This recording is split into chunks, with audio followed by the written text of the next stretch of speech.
Hello everyone. My name is Nale, and this is going to be a not in-depth tutorial, but sort of an overview and introductory tutorial to all dungeons, no SRM, for the Wii Virtual Console. And I'm going to be assuming that this route stays for a little bit. Today's recording date is the 27th of February 2025, so if any significant route changes happens after that date, I will not be able to cover them. But I will do my best to give an okay overview of the category as a whole at the current time. From the perspective of Wii VC, that is, of course, as that is the thing I feel most comfortable speaking on. A quick little explanation of what's on the screen. On the right, here, have the watches up that I think are going to be of most relevance during this entire thing. The top one, which is 0, is Link's speed. The one below that is Link's facing angle. And then we have the XYZ coordinates. I'm going to keep these on screen for the entire thing, just to demonstrate and to give, so you can use that as a reference in your own practice and learning to see like, oh, my angle looks a bit different. Is it really different? And then you can compare it and see like if something went wrong and stuff like that. In the bottom left, I have my input display. Control stick, C stick, A, B, Y, X, Z, shoulder buttons, and start. But yeah, without further ado, let's get started. The first thing I want to point out is I'm not going to be showing every possible route that you can do. You have a couple options of what you want to do. I'm going to be mainly demonstrating what I think to be the most consistent and reliable route. The one exception to this is going to be the very start, because you have a couple different options of escaping the forest, which is the first thing we're going to be doing. You have West Escape and you have Aqua Escape. West Escape is a decent chunk faster, but it's a lot harder to do. But Aqua Escape is easier.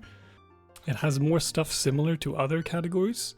So if you run GSR, MST, or like bingos, randomizers, and anything like that, that will feel more familiar to you. You might have even done it a bunch before. Oh, and Defeat Ganon, of course. How could I forget? Those are your two real options for escaping. You can also do a 2-stick West Escape. But that requires collecting a bunch more rupees, and it doesn't really make West Escape that much easier. It makes it a bit easier, but I think since it's right at the start of the run, if you're going to opt for West Escape, I think it is better to... Well, I mean, you're your own person, you can do whatever you want, but you can collect 2 sticks if you want to make the clip into the guard a little bit simpler. Or you just do 1 stick and go fast, and if you mess up, you reset and try again. It is also something I highly recommend practicing a lot if you're going to go for it. It is very, very hard. I have done around 6,000 attempts of this category at the time of recording, and I have, on average, on those 6,000 attempts, like a 50% success rate. Probably worse. Probably closer to 60. Like, I fail it more often than I do not. And I am, at the time of the recording, the 2nd place runner of this category. So I think I'm quite decent at the game. It's a very hard thing to do. But you can do it if you believe in yourself. I trust in you. But anyway, I'm going to show both because I do think that it is good to know both Aqua Escape and West Escape. However, I'm going to start with the quote-unquote standard West Escape for this. Both start with getting 10 rupees You're going to be getting 5 rupees from the skipping stones and 1 rupee from the shop. How you opt to do that is entirely up to you. There's a lot of different, a surprising amount of different choices in movement and stuff you can do here. So just pick what feels reliable and good to you to do, and you'll be fine. Yep, once you have your stick, you're gonna equip it, which is on this menu, not on this menu, and leave the shop. For West Escape, I am not gonna go too much into detail as to how this actually works and every little tip and trick for this, because there's already a fantastic video by Arthur Udini showcasing that. I will link that in the description. I'll just show it for the purpose of demonstration.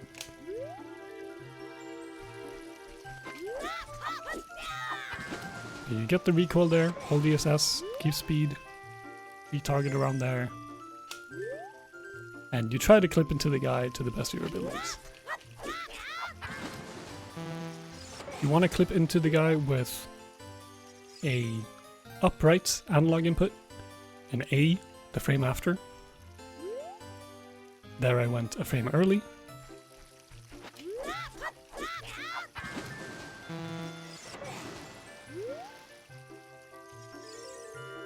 I'm just going to cheat and frame advance for the sake of time. But there we go. Once you're inside, you can walk up to him to position him like this, and then time a roll underneath him, and you're fine. And once you leave, you'll be getting this cutscene and the ocarina. I am, however, going to skip that cutscene. But in a normal run, you would just mash through that, get the ocarina, get to this Hyrule Field entrance cutscene. And you see the owl sitting up there. You can't realistically avoid talking to him, at least in a way that's fast. So the best thing to do is just make your way over to him as fast as possible, which involves doing a couple rolls, targeted, and then side up as you hit those slopes. Then once you get to the fast box, hold B and down. It's always the down option for the owls, not make them repeat themselves. And then just set up an angle towards Kakariko and start a backwalk.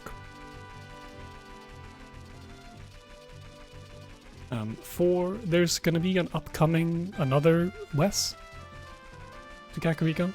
This one is gonna be a forward Wes or a Fwes. There's 2 different variants you can go for. You can go for the normal Fwes, which is a side up into the water, hold ESS. And you keep this going until like halfway up the stairs, a little bit less than that. But until like this spot on the wall. And then you cancel it and you make your way into Kakariko. Or you can go for the, I guess Gigafwes is the name that has settled on. It's a little bit more involved to do. It is quite weird to do input-wise. But I'm not going to explain exactly how it works, but I'm going to showcase it. You want to hold outside ESS, hit the water, and during the time you're on this little slope, you're going to go back into normal ESS, but not too much, because your dead zone while on the slope, at least to the right, it's a little bit larger than you might be used to, because slopes are very stupid in this game. But anything below 27, because that's where like the ESS range is, it goes from 7 to 27 in both directions. So target in something like 20, or like 16 will work. Anything that is going to be ESS on the slope and ESS on flat ground will work. And if you did it correctly, you should have a little bit higher speed. You can see all my speed is 6.5 now. You can get 7.5, but it's quite precise. If you get 6.5, you're fine. And if you get that, it's worth it to keep the Fwes all the way into Kakariko. But if you get the 5.5, you want to drop it and roll or side up in. And then you're at Kakariko. I am going to also demonstrate Aqua Escape real quick. Again, this is something that has a lot of overlap with other OOT categories. So I'm not going to go into too much detail about this. There's like 20,000 different tutorials on how to do this over the years. A bajillion different setups. Don't copy my movement as well. I'm not very good at this. But I'll link a setup for the method that I'm going to be doing here.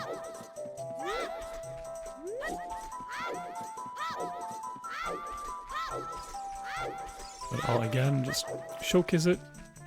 Walk into this corner here. You want to jump slash on the frame after that. That one. Swim in. We're in Sora's River now. You're going to want to make your way down Sora's River. You're not in too much of a rush in terms of time of day in all dungeons, but of course the faster the better. It is also worth noting that you do want to break your stick at some point before going adult. It's not that big of a deal if you don't do it, however it is simply faster to use it to break your stick going fast as child versus breaking it as adult later. So I'm going to show a good method or a good version of doing that as child, which is going to involve doing a Wes here, which turned on. Don't read the sign. 2 side ops, side roll, retarget, walk there-ish, jump slash and hold ESS right. And then you get a full speed Wes that you can keep all the way to Kakariko. In isolation, this is actually like quite a bit faster to get to Kakariko, but you will want the Ocarina later, because it'll overall save time. And that's the main like time loss for Wes Escape at the moment, is you watch the Ocarina cutscene earlier, but you'll have to watch that cutscene at any point or anyway if you do Aqua Escape. So Wes Escape ends up being quite a bit faster overall rather than Aqua Escape, but Aqua Escape is absolutely simpler to do. And then for chickens, or cuckoos, it's a bit...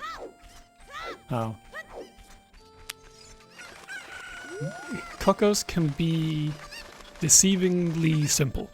There's a lot that goes into like optimal cuckoo herding, and it essentially involves manipulating where they run when they're in their scared state. Because when they are scared, either from being hit with something or after a couple seconds after having been tossed, they will run in a straight line away from Link. So you want to toss the chickens you're herding in a way so that they land in such a manner that a straight line away from Link is going to be towards the pen, or the coop, I guess.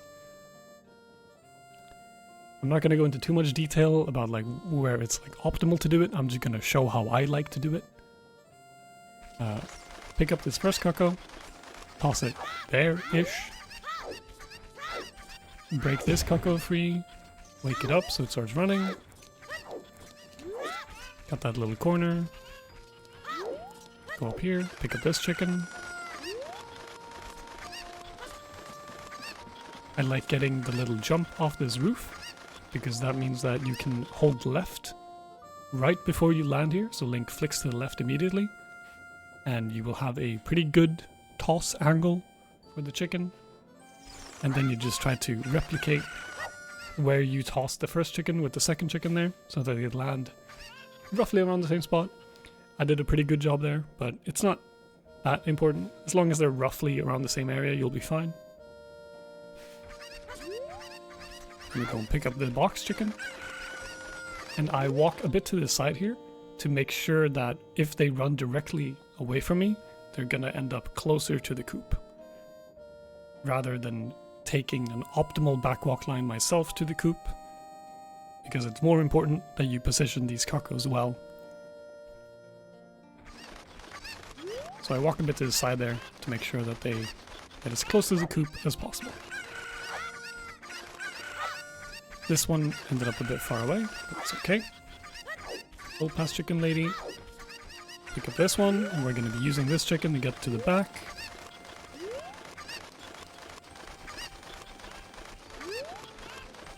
I like aiming for this corner, and same as before, hold left, throw the chicken, upright to jump down to get this one, walk around. Here I'm a bit farther left than I'd like to, but this will end up being fine. I like to, I'm going to use the little gator here to showcase. I like aiming. You see the last fence post here? I like aiming a little tiny bit to the left of that. And lining up Link's straights. Right now Link is a bit further left than I'd like, but it's not that big a deal. Anything in this general area is good, but this is a good lineup to have. And then you're going to walk up all the way to the fence and throw the chicken. Like so. Make your way over to the ladder. And hopefully the windmill cucko is behaving. He's a bit far away this time, but that's fine. I like dropping around there. And then you just want to toss that chicken. And here you can see you can see what I mean with, like, after you toss them, they'll stand still for a bit before they start running away from you. So you can use this time to make like micro adjustments on the far chicken that is already running away. Make sure it lands on you want them to be on the right side of the coop, so you minimize risks of talking to the chicken lady.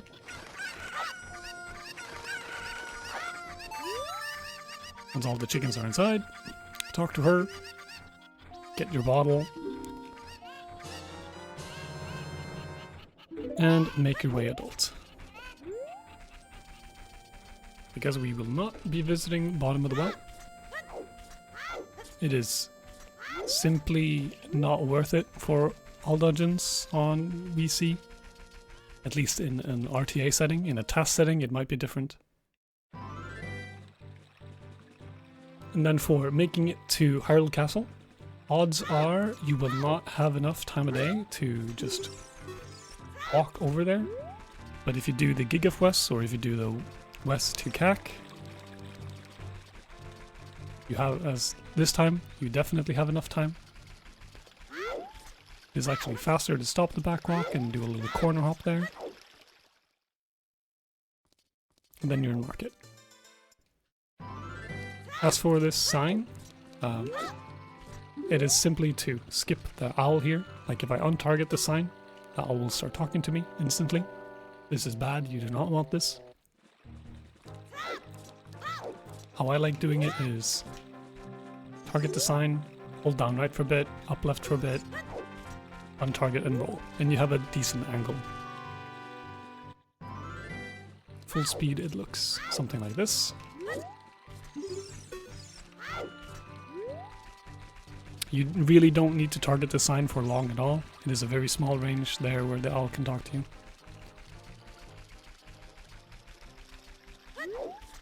But better to play safe than sorry.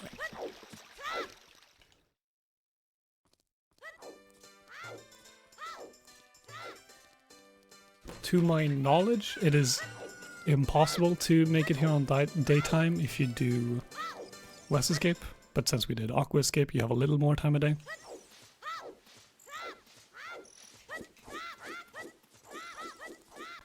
It's not that big a deal.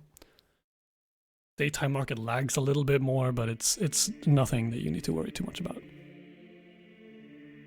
Now, as for Temple of Time, and the classic OOT glitch Door of Time skip, or dot skip, there's again a bunch of different methods you can do this, but the only method available to us with our current equipment is going to be the swordless version, or technically itemless version,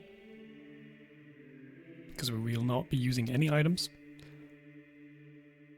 There's a couple of... It involves doing a backwards side hop at a decently precise angle, and then retargeting the side of Door of Time out of bounds to reshift Link's momentum, then inputting left so you drift back in bounds.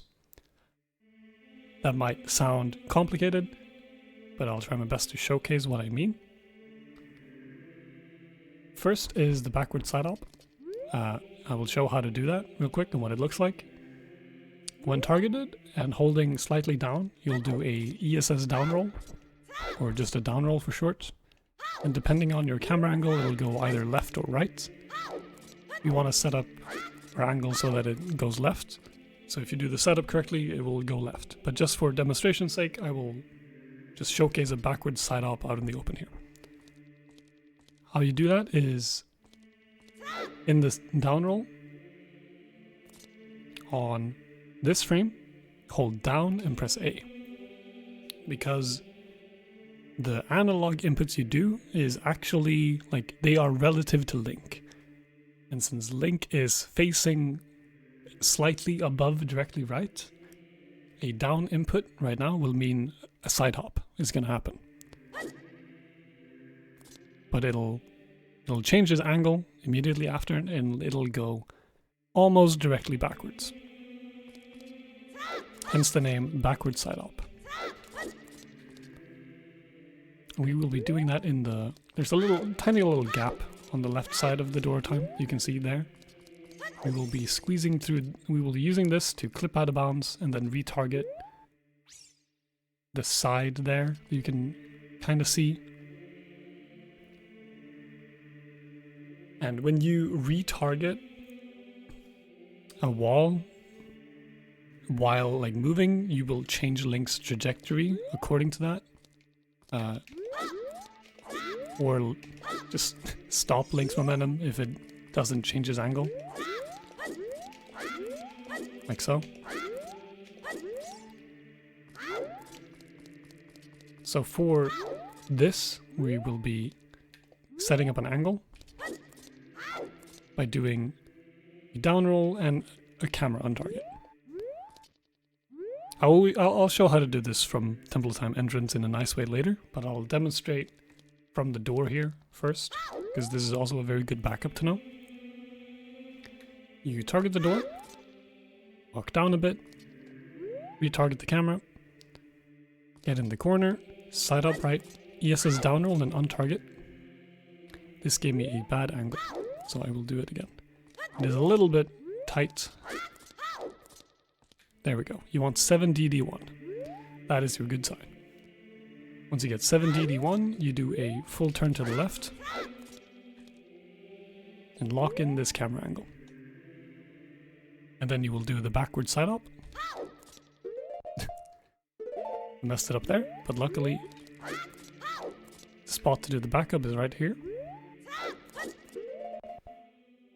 Important to let go of target during the backward side hop, or any time before you clip out of bounds, really. Because if you don't, you won't be able to retarget the wall. But on this frame, you want to pause and equip bottle. That will be relevant much later on, but it is relevant. And it's also kind of nice for AD, because you can, or all dungeons, because it gives you a free equip here, so you can pretty, like, shamelessly pause buffer this, because like, no, it's fine, I need to equip anyway. And you sound cool if you say that. Really sound like you know what you're talking about. But anyway, on this frame, you will want to target to reshift Link's momentum. And like half a second later, you want to input left with target still held to drift back in bounds. Looks something like this. There you go. And then you can just side op towards the Master Sword. From the Temple of Time entrance, the setup looks very smooth because there's a little neat trick you can do with the camera. Do a little roll up, hold down target, and again, due to analog inputs being relative to Link's phasing angle, during the camera turn, here, down will mean a side op for Link. Also on this frame. So it's a 2-frame window. So you can just roll up, do down, target, and then you have 2 frames to press A, and you will just get a nice little side op to the right, which gives you the perfect line to just backwalk to the door. And then you do the down roll. I walked a bit there instead of just turning. It's okay, we've learned the backup for this.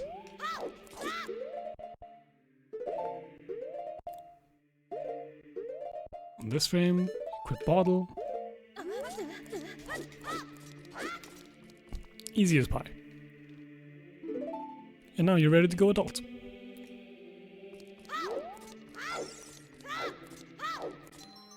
Now that's the child section done. It's really, really short. There's not too much to it. So there's not that much to learn, really. It's like escaping the forest and dwarf time skip. That's really all you need to know. The rest you don't have to worry too much about. Now as for the adult section, it's a little bit different. It's not necessarily harder, but it's definitely more complex. Okay, so you've just watched the live medallion cutscene. You're now stuck watching this cutscene where Sheik will show up and tell you about what you need to do in all the different dungeons you'll beat, which is actually true in this, because this is all dungeons. We will go and beat all those dungeons. But, quick note about what I am going to be going over. I'll refer to this section, or colloquially and commonly this section is referred to as the trade quest section, as we will be doing essentially half of the adult trade quest item to get the big Goron sword. Because a lot of the items gotten during the trade quest item is very, very useful for RBA, or Reverse Bottle Adventure. Now I will not go into too much detail about how RBA works. I will mainly be showing what it will do for you and how you do it. You will normally be here with 0 bombs, but that is very, very important. I have a little cheat on at the moment. For practice sake, that gives me infinite bombs. And items usable. I can use items wherever, but let's turn that off. But the item, or the bomb icon on your C-down will always be there, equipped automatically when you go as adults. It is very, very important that you do not lose that bomb icon, because we will not be getting bombs from the original source. We will be using these so-called like fake bombs throughout the entire run. And if you ever unequip them accidentally, that means you cannot get them back. I repeat, you cannot get them back. And they are vitally important all throughout the entire run. From as soon as the point where you can use them to the very, very end of the run, you need bombs. So I'll show like good habits to avoid accidentally equipping over them, but it is something you need to be mindful of and aware of, that whenever you equip stuff, do it not necessarily very carefully, but be aware of what you're doing with your equips in order to move them around so you don't accidentally unequip bombs. It is a brutal way to lose a run. It sucks. It feels awful, and I don't wish that upon anyone. But anyway, you are adults. You have the Master Sword, but the door time is still here. So we get through this by save warping. And here you can see, like, it shows the cursor like, oh, you have bombs equipped, but we can't actually move our cursor there and do anything about it. But we do want to equip Bottle on C rights. And then save warp. It's really all you need to do there as soon as the cutscene is done.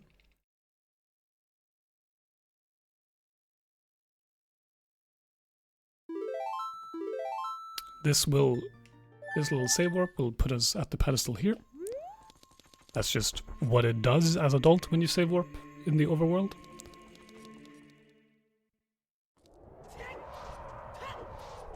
We are yet again going to be making our way to Kakariko to start the trade quest. And there are, if you've changed my notes on the left there, I've changed a little bit. Notes and notes. Annotation, I guess is a good way to call it. They have changed a little bit because I am going to be showing, what I'm going to be showing is the 10 bomb route. There are different routes you can do for this, but I think the 10 bomb route is by far the mostest best route to learn if you're starting out, and even to the point of going for world record, because it is very fast, very consistent, and yeah, there's no RNG. You get spare bombs during trade quests, so you're not bomb perfect or anything like that, and it's going to be very good for a learning player. That's kind of what I mean by good for developing. Because it is not bomb perfect, you'll have plenty of room and opportunity to use those explosives for tricks that make you go faster. Be it Hesses, Mega Flips, all that stuff. Which you can like slowly implement over time by the time you feel more comfortable with stuff. So like, let's say you don't know how to Hess at the moment. If you at some point in the future or want to learn a Hess, it's going to be very easy to like slot that in here. But you want to climb up this ledge, lift up that rock, catch these bugs. We will be using these to get our bottle on B outside of Kakariko later. So very important that you do not forget that. And then to start the trade quest, you talk to Chicken Lady here as adults. She will give you an egg. The egg itself we don't really care about, but we care about what comes after. And then we will be making our way over to the graveyard. The graveyard has two nice things for us. It has the Hylian shield, which vitally important. Do not forget the Hylian shield. We need it for Bottle on B and for everything else in the run. So don't forget this. It is in this grave here.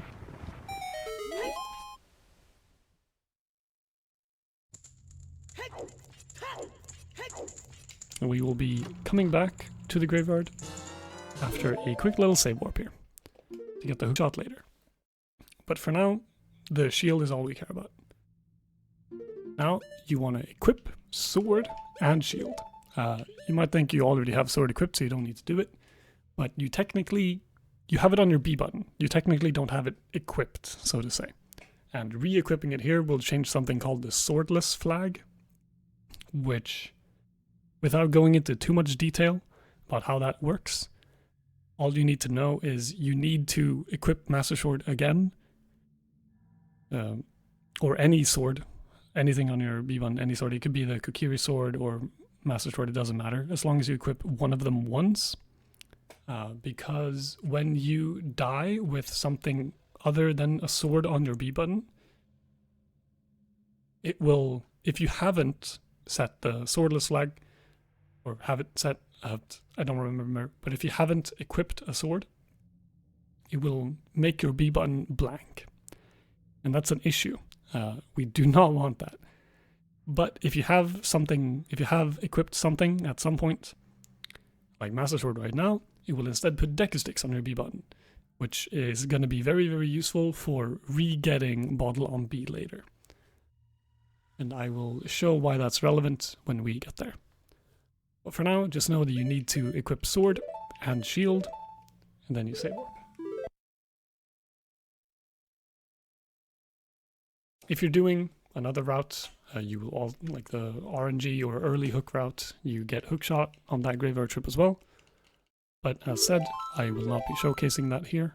It is technically faster, sometimes, depending on RNG of course. But that's also why I'm not showing it. If you're curious about it, just hit me up on Discord or Twitch or anything and I can explain it. But it's not the place for this tutorial. You want to make your way over to Ganon's castle, because going here will set it to night.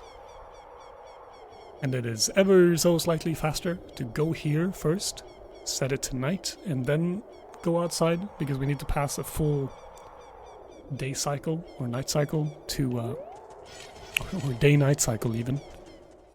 And you need to pass a full day-night cycle in order to hatch the egg and progress the trade quest.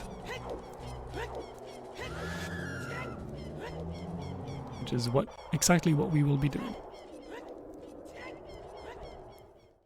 So now you're out in Hyrule Field.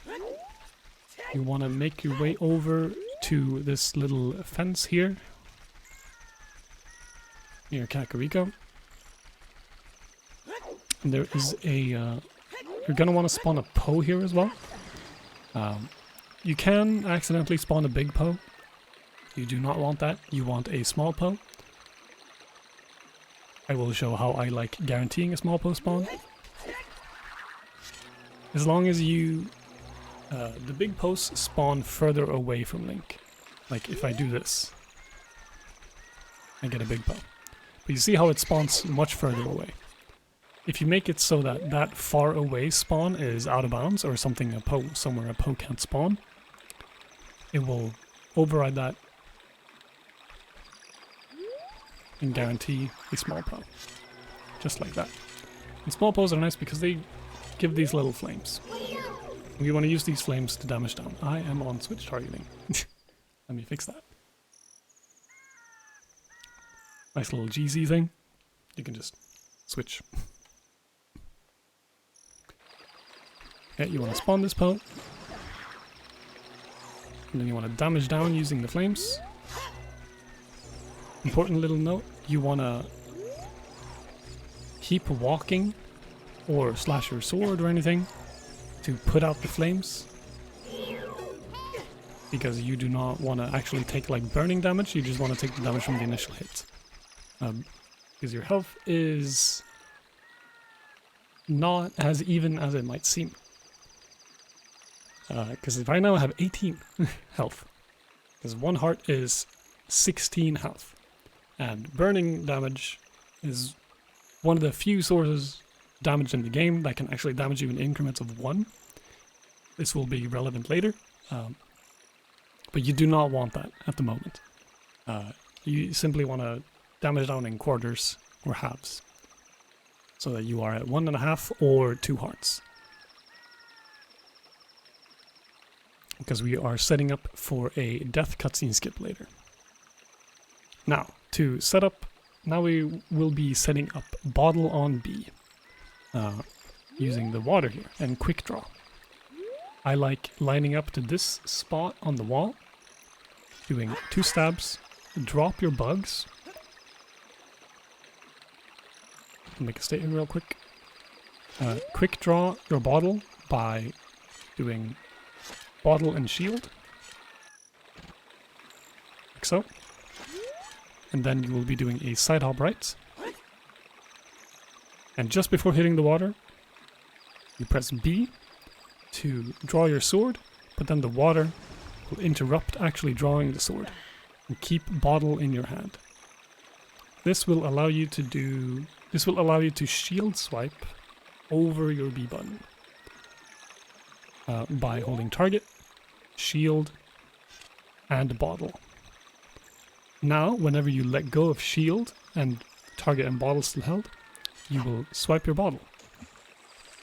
And anything you catch in that bottle will be put over the last button pressed, which if you do target and shield before bottle, it doesn't actually update last button pressed, and it'll instead view our B button as the last button pressed, because we pressed that to quick draw our sword, but then we got the quick draw, or to draw our sword, but we got the draw interrupted by the water. So again, do that, and then you shield swipe these bugs. It'll put a bottle of bugs on your B button. And congrats, you just now did RBA, or Reverse Bottle Adventure. I'll just refer to it as RBA for short, because it's much easier. Now, again, I will not be going over the super in-depth stuff on how RBA works. There's a fantastic video by Danny B going over how that works. I will be linking that in the description. I will simply be explaining what it is you want to RBA and why. And in simple terms how it works. RBA uses what's on your B button and what's on your C right to change places in your inventory, broadly speaking. So right now, I have caught a bottle of bugs on my B button with a bottle on C right. If you're familiar with the term pointers, or what they do, you can view the C right item as your pointer. And whatever you catch on your B button is what will be written where the pointer says. And since I have an empty bottle on C right, and I caught bugs on B, it'll put a bottle of bugs on my third bottle slot, because that's just where empty bottle points to. It points to the third bottle slot. So now you have an extra bottle there. Then, the next part of RBA, or this pause in general, you're going to want to equip the trade quest item. I like doing it on C left. And then you want to equip your original bottle on C down. Now you may be thinking, oh, isn't this going to equip over your bombs? No, it is not. Because we technically have both of these equipped. So when you put C down on that, or now C right, it'll like swap places. So that's going to be the way you move around your bomb icon. Is you're going to swap it with something you already have equipped. So now if I want it on C left, I just put egg C right. And that's how you can keep it. But if you, in this menuing, accidentally equip this bottle on C down, bombs are gone. You cannot get them back. So be pretty careful here.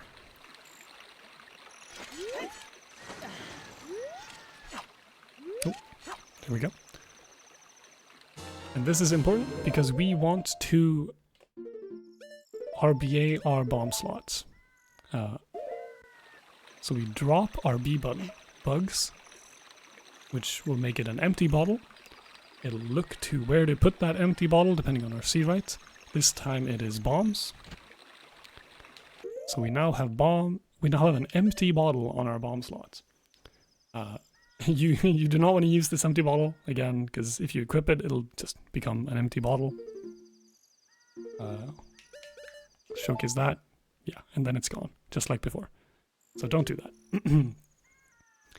But you absolutely need something on your bomb slot, because that is what dictates if you can get bomb drops or not. If you do not do this, you will not be able to get bomb drops.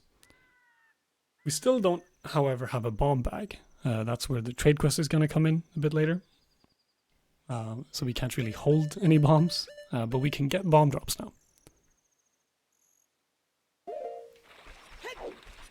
And that's kind of it for Hyrule Field RBA.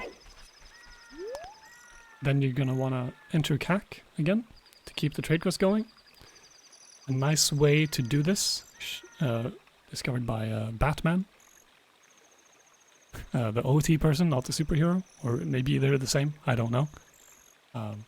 You target the ball on this little spot, side up left, turn down, and then you're going to use a little visual cue here to start back walking. You see the moon passes the horizon there, and then you're going to look where the gator is walking now, because you'll see the lighting change just across the bridge here. Boom, there, it changed a little bit. You can barely make it out, but if you focus on it, you'll notice. If you know what to look for, you'll notice it. You want to react to that change, and then start a back walk. And then you'll enter Kakariko right as it turns day. Now you're going to want to make your way over to the so-called party house. Next part of the trade quest. Just go in here. Roll over to Sleeping Talon here. Show him the chicken. Then you leave.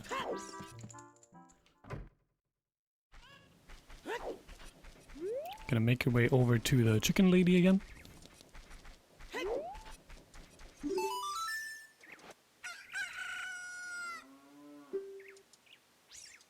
And she'll say something like, "Wow, you're such a good chicken owner. Your chicken is so happy. Here, have this sad chicken because you're a good chicken owner. You can make this chicken happy." And that chicken is Kajiro. Kajiro is a very, very important chicken. Because when you RBA Kajiro, we will get a bomb bag. However, we don't have anything on our B button to drop or do anything like that, so we will be using some bugs in a rock here. A nice way to do this little movement is do a side up, press Kajiro mid side up to clear the white text that's currently on screen. Because if that text is up, you cannot pick up rocks or interact with stuff in the same way. And then you put Kajiro on C right, catch these bugs, and now we have a bomb bag. If you get lucky, you get a bomb drop from that rock. So you already have 5, but yeah. Also, again, reminder, I have a cheat code activated to give me infinite bombs. So that's why it says I have 40. And then you're gonna make your way there, here, in this grave, over to Dampe. Same thing here, you want to make your way over to this pot, press Kajiro during any one of those side ops to clear the text. If you don't, you can't pick up the pot immediately. So yeah, that's why you do it. Pick up the pot, there's a bomb drop in there. If you don't get lucky with the bomb drop in the rock, all you're gonna do is leave and re-enter, and the bomb pot will have respawned, and you're gonna use that to get 10 bombs.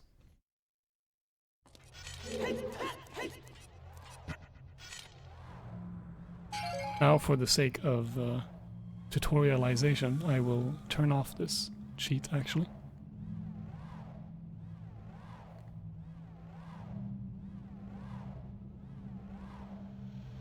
And make it so that I only have 10 bombs to better illustrate the routes.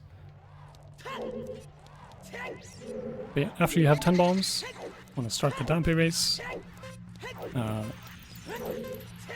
Again, there can be a lot to this race, but the main thing you need to worry about is to not get hit by flames in like door openings, because you can get crushed and voided. And if you get hit by a flame, it's very important that you don't mash rolls out of it, because again, burning damage can actually influence your health in like increments of 1 instead of like the normal like quarter or half or full heart damages. And it's very important that you know what your health is going forward, because it won't properly display like changes in health in increments of 1. and it can be unpredictable to tell. Oh, I have the gator on screen. It can be unpredictable and hard to know how much health you have if you have like in sub-quarter increments of health. So don't, if you get hit by a flame and get up, don't spam roll, just walk it off until Link stops burning. Anyway, here's the hookshot. There are two different outcomes here that I want to show. First, if you have more than one heart, you want to get voided here. A nice way to do that is, depending on your camera angle, here you see the camera is tilted a bit to the right, so you're going to hold left, side up twice, and then do a backflip. You get crushed, spawn next to the loading zone, and you just leave. If you get the camera flipped the other way, you do the mirrored thing, so like you hold right, inside out, but that won't work this time because, yeah, I mean the camera was flipped the other way. If you don't like doing that, or if you mess it up, you can simply like walk down here, side up, back and forth, and you'll get voided, but you'll get the little entry walk there, so it'll lose a little bit of time, but it's not that important. If you have one heart or less, you cannot void out here without game overing. So instead, you're going to have to use a bomb to clip through the windmill. How to do that is going to be, you want to get angle 0, and then turn one ESS right. Like that. And an ESS turn is just anywhere outside the dead zone that isn't moving Link. Will turn Link in place, and one ESS turn is doing that for 1 frame. This will come up a lot, so remember what an ESS turn is. Anyway, you want angle 0, turn one ESS turn, get over here, pull a bomb, get in this corner, on target, and you clip through. And you can just leave, that's the windmill over there, so you can just walk out to Kakariko. Actually, don't think you have to on-target. You can keep target held, which means you grab the ledge there a bit sooner.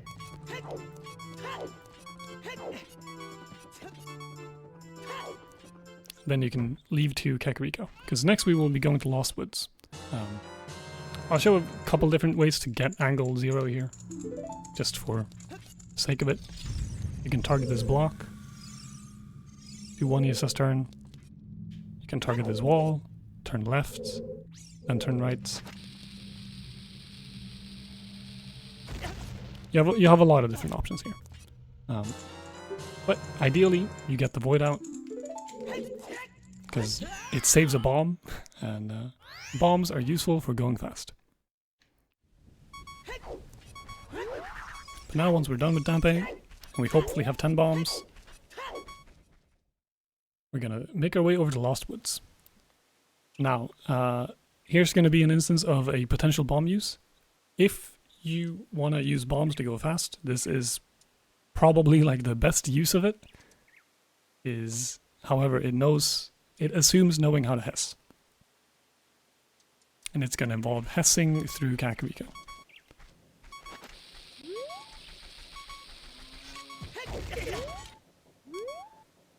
Gotta be mindful of making your way down the stairs, because if you take a too bit of a steep angle, you will fall down. If you don't know how to Hess, not a big deal. Just get this angle and you can backwalk.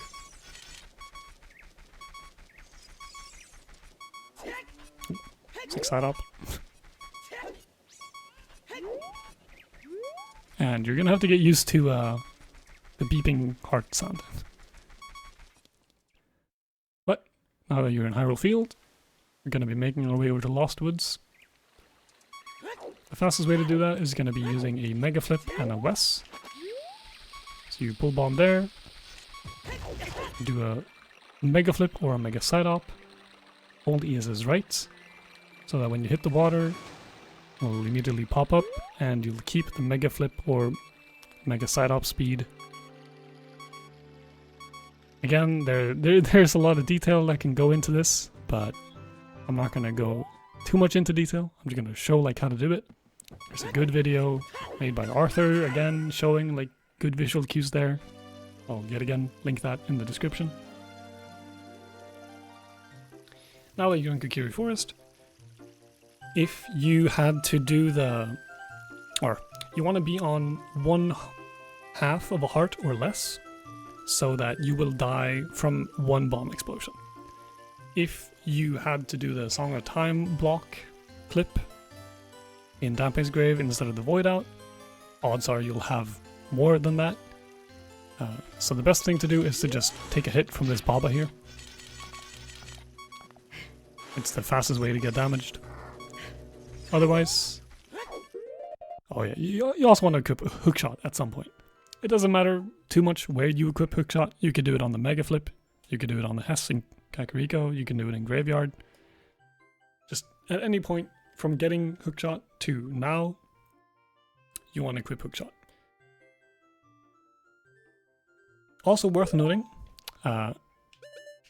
this is the Aqua Escape setup that I have here. So I don't actually have the Ocarina yet. And if you, like me in this state, did not get Ocarina from West Escape, you have to leave again. And it's kind of funny to see this cutscene as adults. Because you're not really supposed to. But what checks for this cutscene is just leaving Kokiri Forest through that exit. Doesn't check if you're adult or child. Which is very nice in this case. Because it means that we can get Ocarina later.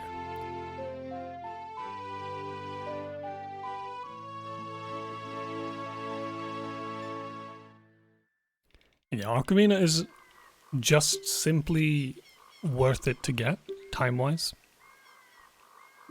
Because we will be playing a lot of songs, and having to do Ocarina items for all of those songs is going to be slower than just watching this cutscene now. It may not seem like it when you're watching this cutscene, but trust me, it is worth it.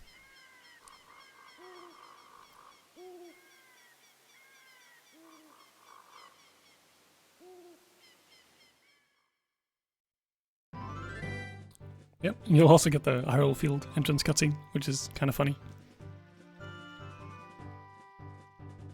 But that's just a thing to remember. If you did Aqua Escape in Child, you need to pick up Ocarina here.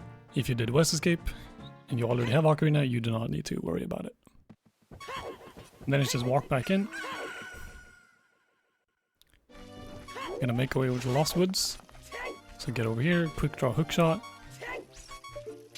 Simply pressing hookshot and shield later. You wanna, if possible, aim for the left side of this fence. Like there. Because when you hookshot there, it'll put you up on the ledge here. If you don't, it's not that big a deal. Oh, no, I accidentally hookshot it in a good spot. Let's say you hookshot here, like the main side of the fence. You'll get this little ledge grab and you have to like jump off and stuff. Feels yucky.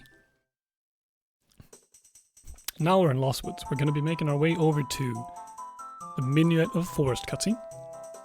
We're not going to be going into Forest, but we need the Minuet. And I'm going to be showing a couple different ways of getting past Mido over here. You can either use a bomb to Mega Flip over him.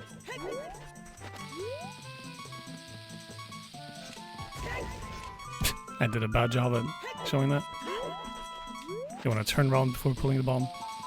If you want to do it from this angle. It's a bit risky, of course, doing this, because you can fail it, and then you have wasted one of your precious bombs. If you do it this way. But it is technically faster than the alternative. I just want to get this once, so I don't look like a complete fool. There we go. You can also do the Mega like this, target this wall, side up and pull bomb, sidewalk. Didn't do a Mega from there. You need to walk pretty decently far left though, so you need to delay your bomb pull a bit. but it is quite nice. Don't talk to him, also. Not a good idea. But this is decently nice to do, because it allows you to just hold target and... Okay, well, I didn't pass him there. I guess I'm doing a very bad sales pitch on the Might Omega. But if you get it at this angle, you can just keep target and down and back walk straight here. Very nice. Make your way over to SFM. But if you don't want to do that and save a bomb, you can do a little hookshot backflip. Target this wall here. ESS turn fully right. Target, 1 ESS right. Pull hookshot, hold down, and backflip.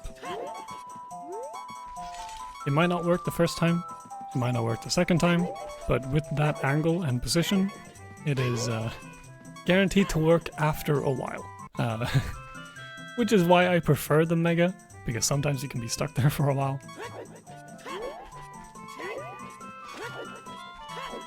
But again, if you want to save your bombs and you don't want to risk dying, this is a very good method. Accidentally let go of target there. Yep, then you want to make your way over to SFM.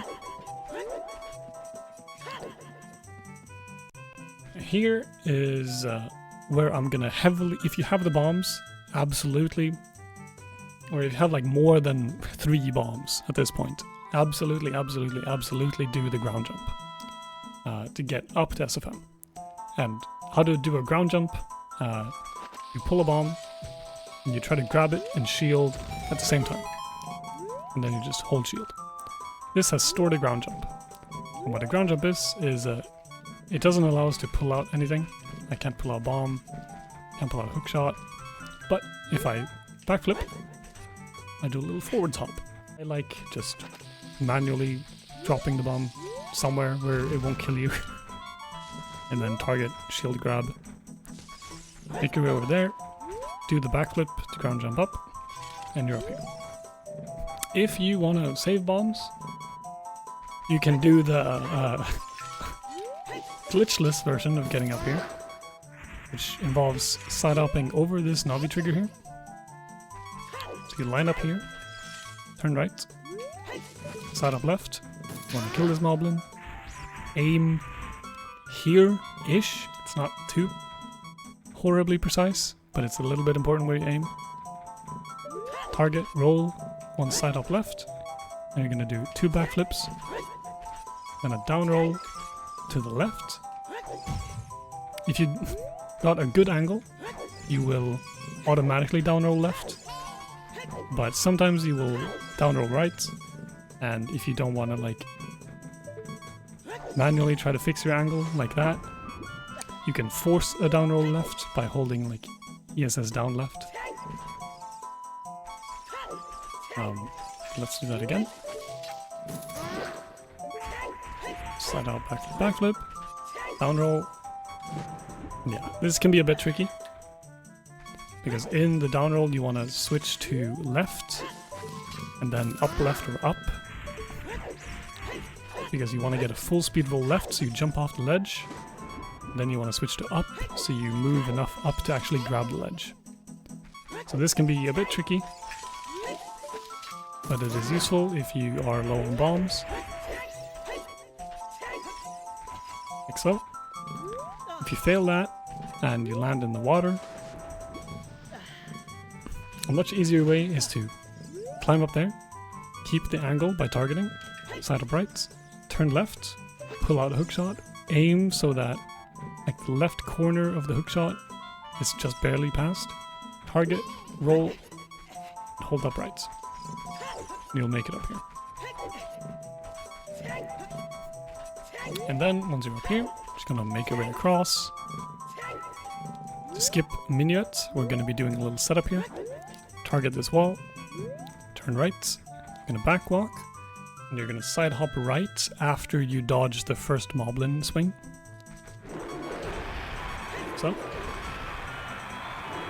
And then here, there's again ton of different setups you can do for this, but the method I like to do is to side up around here, or no, around here, so you get pushed by the moblin's butt a bit, and then pull bomb and backwalk on the same frame.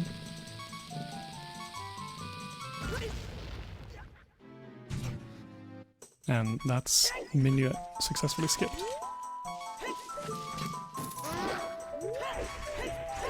Show that again. Use L to levitate. So why not? You can do that minuet cutscene skip on buffered. However, highly recommend not doing it, especially if you're starting out. It is simply not worth the risk. But you can side up and then pause when you land, and then just buffer in, down and bomb.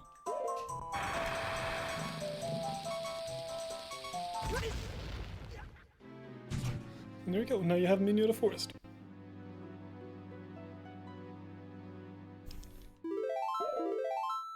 Now, we will not be playing Minuet immediately, but we will be coming back to that. We will be continuing the trade quest, because we will want to get to Poacher Saw. You can also notice that we have stick on our B button. If you do not have stick on your B button at this time, you forgot to equip Master Sword before this. And that's going to be a problem. The only way to fix that is to save warp again, so you can re-equip Master Sword, and then get Bottle on B again. Either by using a bomb or by outside cack in the river. It's quite involved and a decent enough trek where you want to avoid it whenever possible.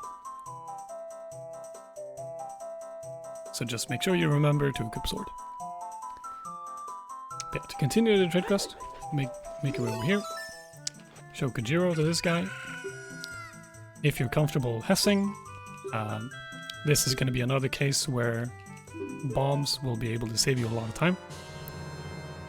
Or it's like 4 seconds, so it's not a massive deal, but it is one of the more useful places to use them. It involves doing a little hess here, over to Goron City. I failed it there, but perfect opportunity to show what to do if you fail it, or you don't want to hess. Let's make your way over to Goron City. Blow up these rocks. I like pulling bomb, going there, targeting, turning left, and then backwalking. Because we want to go back to Kakariko with the mushroom. Now how I like to do this, this is going to be something that varies from runner to runner and how you prefer doing this. But how I prefer to do this and how I feel comfortable doing it fast is do not quick draw a hookshot. You just keep backwalking until you're gonna see the rest of the hallway. Side up left or side up right twice, and then pull hookshot and hold down and walk right a little bit. And you wanna make sure that you like hit the underside of this so that you pop up on the top. If you hit the side of it like this, you'll just land on the side and you won't pop up. So, not good. There we go, there's ass.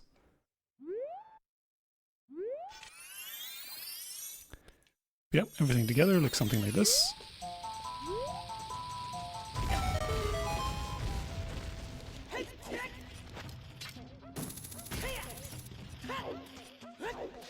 And you make your way over to Death Mountain Trail. And Death Mountain Trail, objective here is to just get down to Kakariko as fast as possible, while also taking 1 or 2 hits of damage. Oops. Let me redo that. Nice way to do that is do side ops off here. We'll take 1 full heart.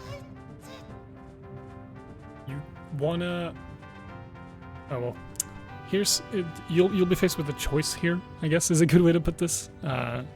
Depending on how much leniency you want for Bolero cutscene skip later. Because we will be doing a death cutscene skip again, but this time using the heat timer that shows up in Death Mountain Crater because it's a hot area.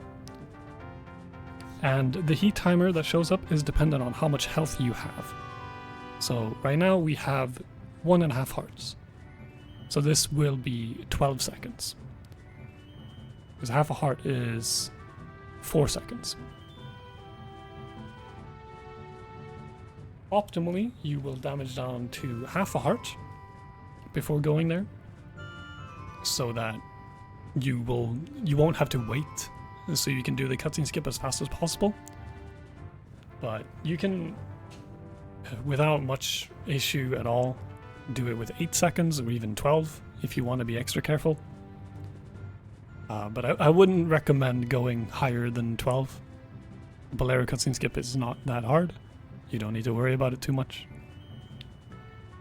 But I will show this with the optimal places to take damage and with 4 seconds, just as a showcase.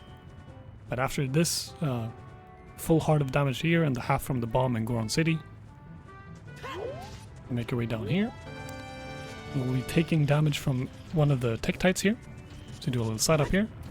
Wait for him to hop at you. If you were fast enough, you will be ahead of the boulder. If not, just wait for it to pass.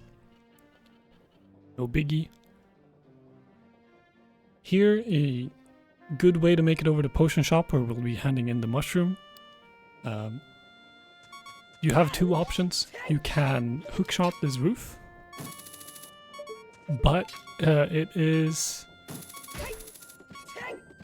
I find, hard and unrealistic to do fast. But you can opt to do it if you feel like an absolute baller. Or you can simply do that, where I like lining up Link's head with this window. And then around here, switch to up, left. Doesn't matter too much, as long as you get the jump off. Because when you get the jump off, you can target this house wall to shift Link's angle, and that will grab this corner. So you don't need to worry too much about your jumping off angle, as long as it's steep enough where you will target the wall. You make your way over here. Here's the other place where we'll be taking damage, if you want to. Jump off here. We're going to be targeting this wall down here and take fall damage.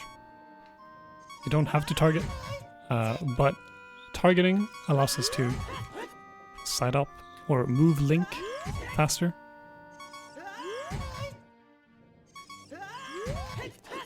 Because we'll be side-upping up here. And enter the door. If you don't want to take damage, simply keep holding up so Link does a little roll and avoids fall damage.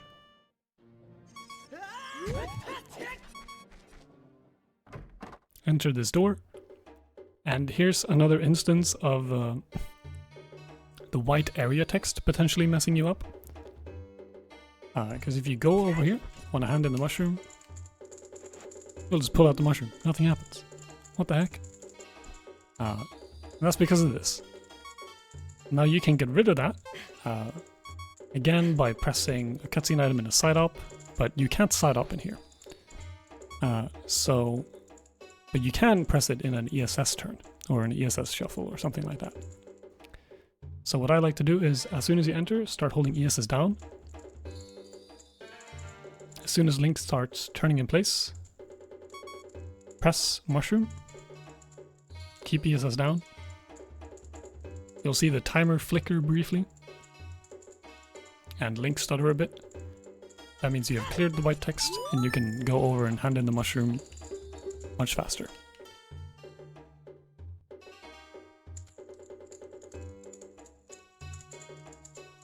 And now this is going to be where having the Ocarina will save you both on time and explosives, because we will be pausing here, equipping Ocarina, and we'll be playing in Miniota Forest. and go back to Lost Woods that way.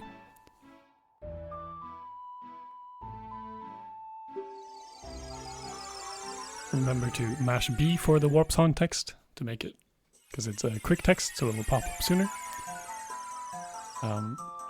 Here's a nice little thing to do. When you play Minuet here, I like holding down and just mashing pause. Because either you just get this equip here, because you want to equip Hookshot again, and you'll just have to, you can delay your target input a bit, because you don't really want to buffer it. Or you get this, which is ideal, where you turn before you pause, and this means you can just buffer in, target and down, and start a back walk. Or I quick draw Hookshot, and roll around, and just walk around the moblin attacks. And then this ladder. I hate this ladder. This ladder sucks. But in order to avoid potential ladder issues, you can either just climb it, but that obviously has its risks of dying, which is not quite nice. Or you can take the, because you can hookshot that ladder to skip that, which is optimally a little bit faster, but it is quite like finicky on the position, because you want to hookshot the other side of where you're standing. And you may think that, oh, this will hookshot the ladder. It will not. This will. So it can be quite finicky to aim at this, because you want to aim as far right as possible, so that you grab like the ledge between the ladder and the ledge here. So stand as far left as you can, while still hookshotting the ladder. And then you want to hold right or upright to drift to the right of the ladder, so you can actually grab the ledge. You don't want to hold towards the ladder. That could potentially make you miss this ledge grab entirely and fall down and die to the moblin. But then you just climb up. I like targeting here and doing targeted rolls to avoid a potential critical wiggle, which can happen when you're at low health, and targeting prevents that.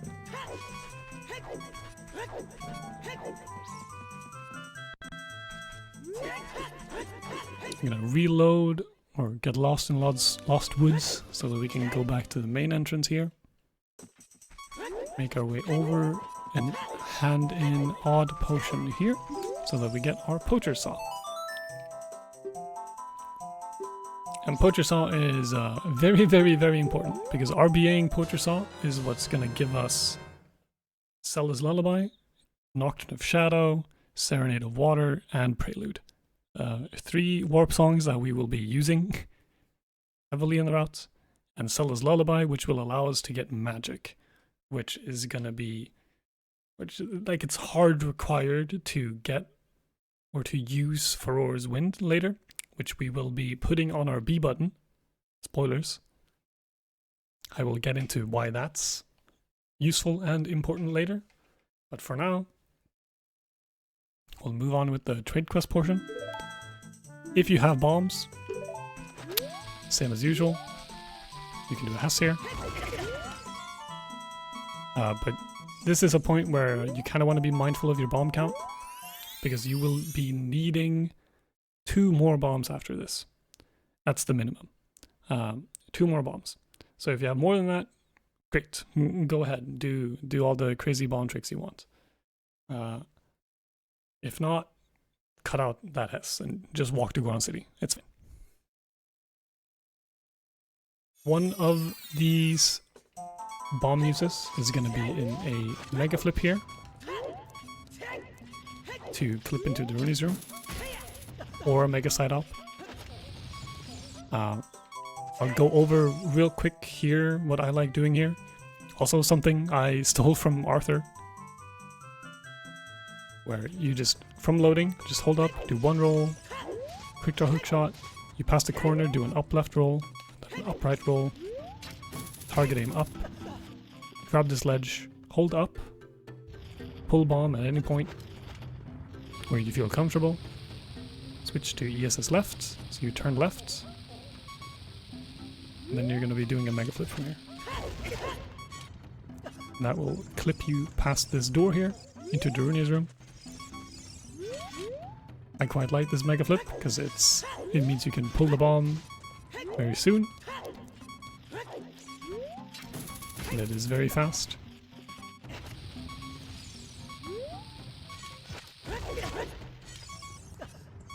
However, if you do not like mega flips, you can do a mega setup with a little setup here. Once you climb this fence,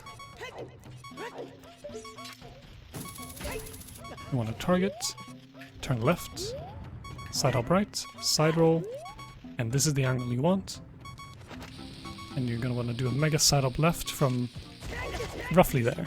A little bit more forward than that. Here maybe. This is not too precise. But another benefit of doing the 10 bomb route is if you mess up, it is not completely over. You can just try again. And then we're going to be getting into Death Mountain Crater. You can either pull the statue. You don't need strength or anything for this. Just go inside. Or you can do a little hook shot. There's a part of collision behind the statue that is hook shotable. So we can do a little hook shot extension into this corner here. So while with hook shot in hand, target here, side up right, side up left, and you're going to side hop right and pull hook shot mid side up. And you can see that Link's hand is kind of in the statue. Aim down and hook shot. And you're through. When done fast, it looks something like that. And now you are in Death Mountain Crater. And we're going to be doing the Bolero cutscene skip. I'm going to be showing one setup to do that. First things first is going to be hookshotting over to the bridge where we do the thing. I like doing targeted rolls, like so. Pulling hookshot, aiming down a bit. So you can grab this. And then as soon as you grab, I like to hold target and shield, and up, and just mash A. Because you want to do, the setup you want to do is a long roll and then a dry roll. And what a long roll is, I can demonstrate just here, is it's a roll at full speed or from standstill. You can do it by holding shield, or it's as simple as pressing up and A on the same frame. But a consistent way to do it from a standstill is to crouch and then target an A, so you stand up.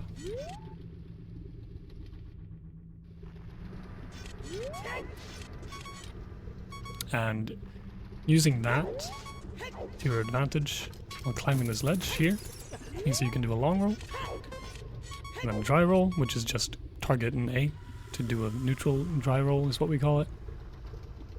And you can turn down, and then right before the timer hits 0, backflip so that you die while the cutscene starts. All in all, looks something like this.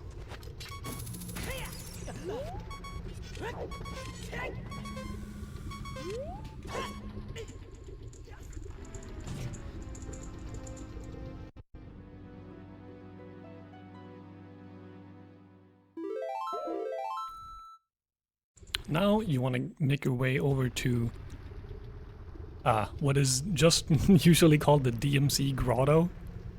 It doesn't have a more specific name than that, because everyone usually means when you talk about it, because this grotto is a gold mine. It is up here on the ledge. I like quick draw and hook shot, aiming Link slightly right of that white splodge. Landing here, turning left, targeting, and side up 3 times.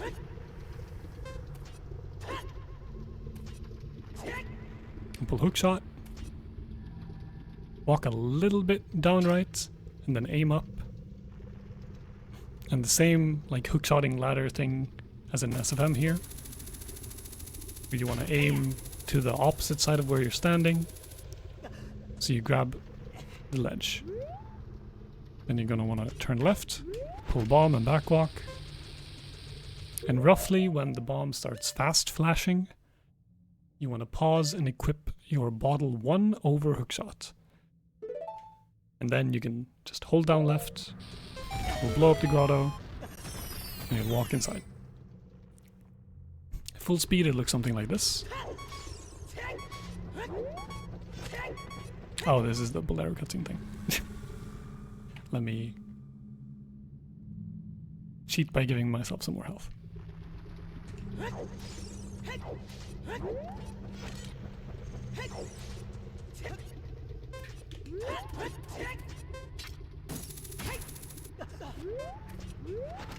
Oh, if you accidentally pull the bomb before turning there, you will not have enough time to do the backwalk to the grotto. So if you have the bombs to spare, just drop it, the first bomb, and just immediately pull the second one. Just accept the loss. If you do not have bombs to spare, be careful. That's the only tip I can really give.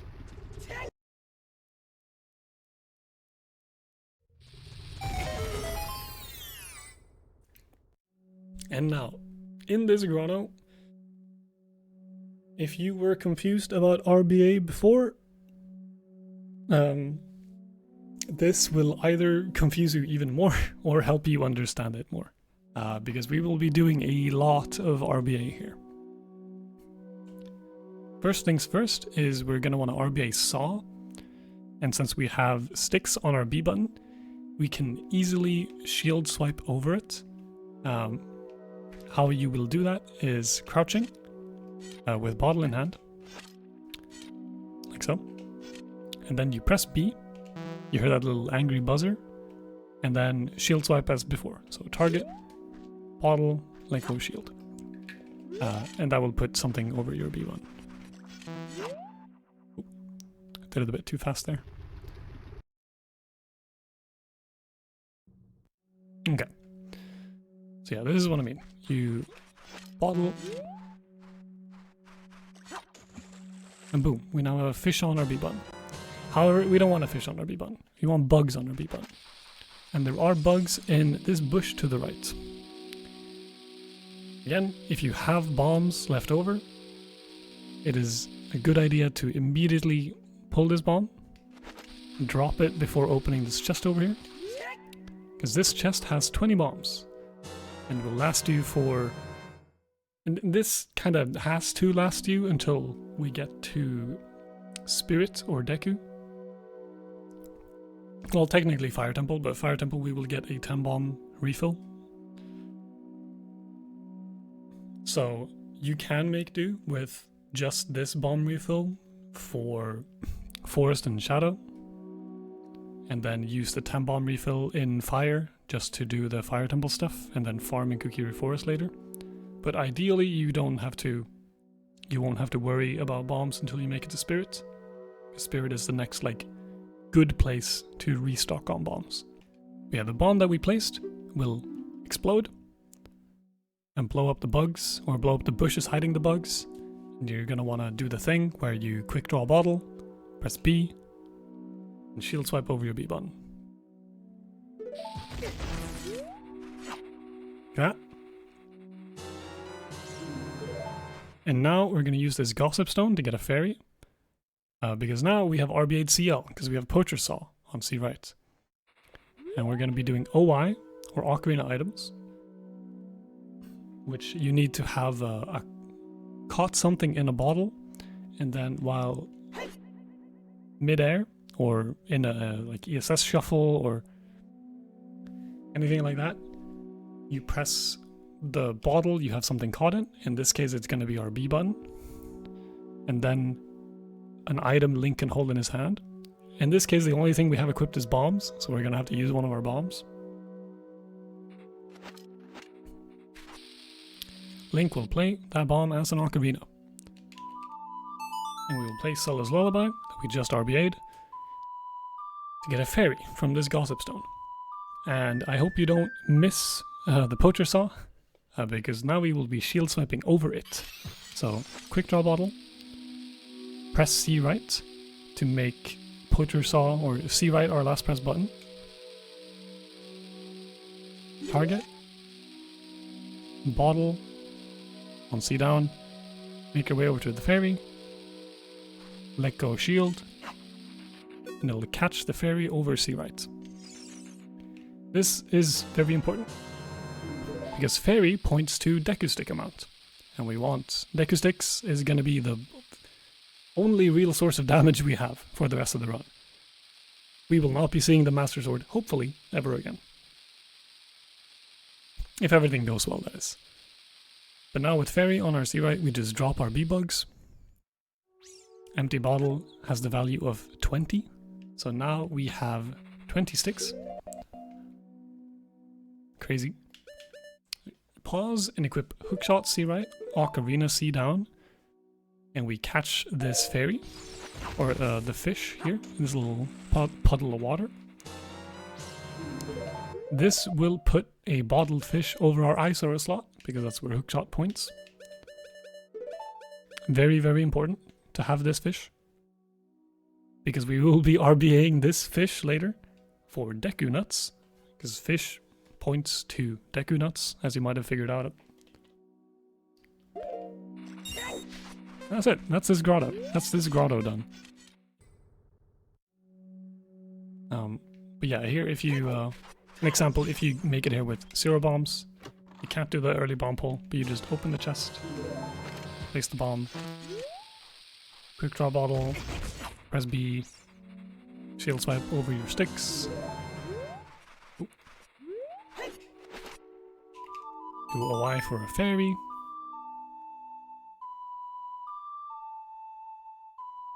And now here's what can go wrong. If you accidentally get your fairy in your C down bottle, I didn't there, but you can do it, because it's possible to kind of mess up the shield swipe inputs if you do this and then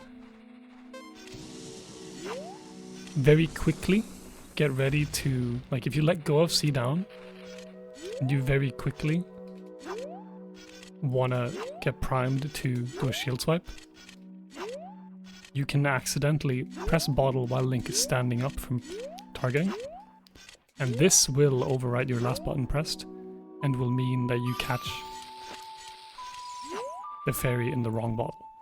If this happens, you cannot get another fairy from this Gossip Stone. So you simply have to use this fairy, reload the grotto, and go back in, equip Ocarina, and play CL again. But hopefully you don't have to do that. A good way to get around, or to not have to worry about that, is to never actually let go of the bottle you're going to be using to shield swipe. So in this case that would be C down. So once you do C down to quick drown, C down to quick draw the bottle, just keep C down held the entire time. And you don't have to risk anything.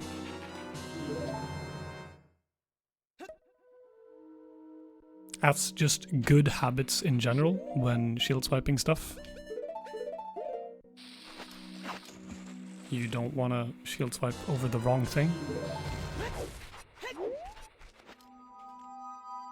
But that's it for that grotto. Once you catch the fish over with hookshot on C right, we're done in that grotto.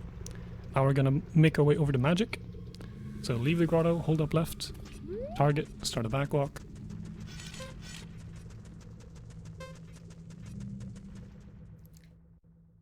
Gonna be using a bomb to blow up the wall to magic here.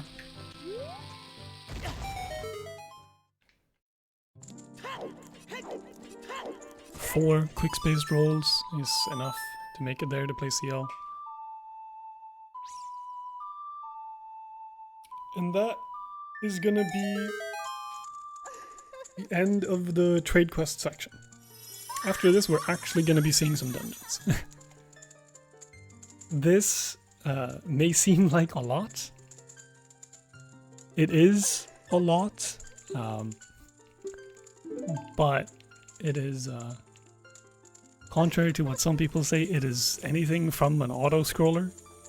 There's a lot of things you can mess up, and there's a lot of places you can lose time and save time, and you have a lot of room for like skill expression and personality in Trade Quest, so I quite enjoy doing it.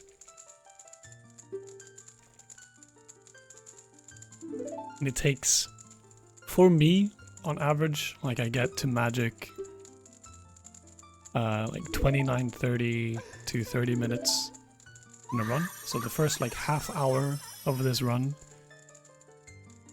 is essentially set up. But then after this, you finally get to do some dungeons.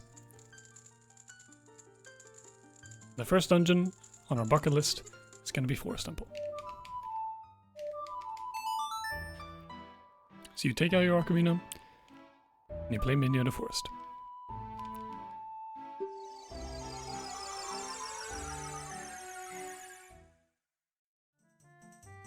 Okay, so for Forest Temple, first on our list.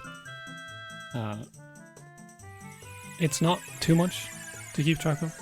The first thing is to enter Forest Temple. Simply hookshot here, go inside. There's a small little thing here that I like doing, where you target, do a slight downright walk into back walk, and then turn around and try to get the pop-up on the log.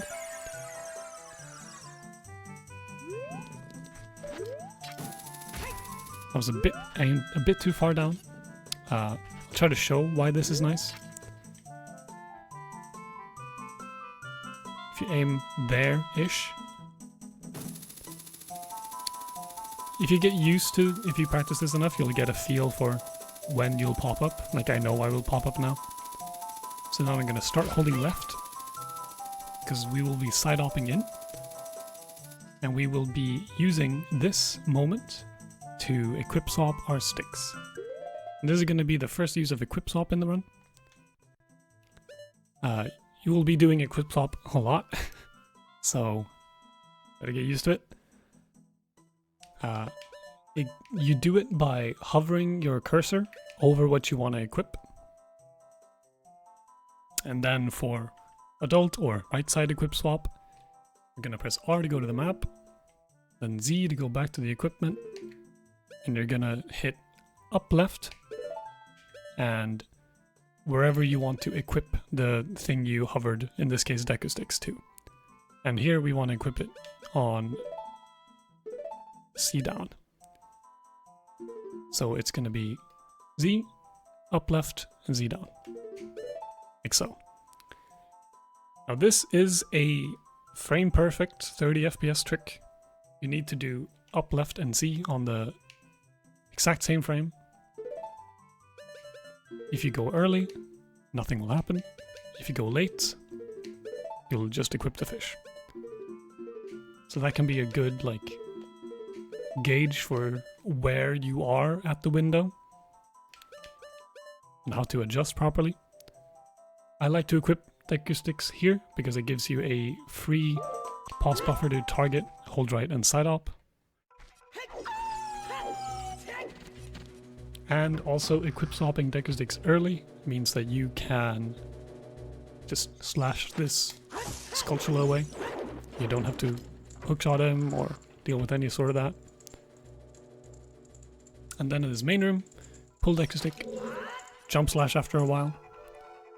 You can also just roll if you want, but an optimal jump slash will get you a tiny bit further distance because you can jump slash in the cutscene.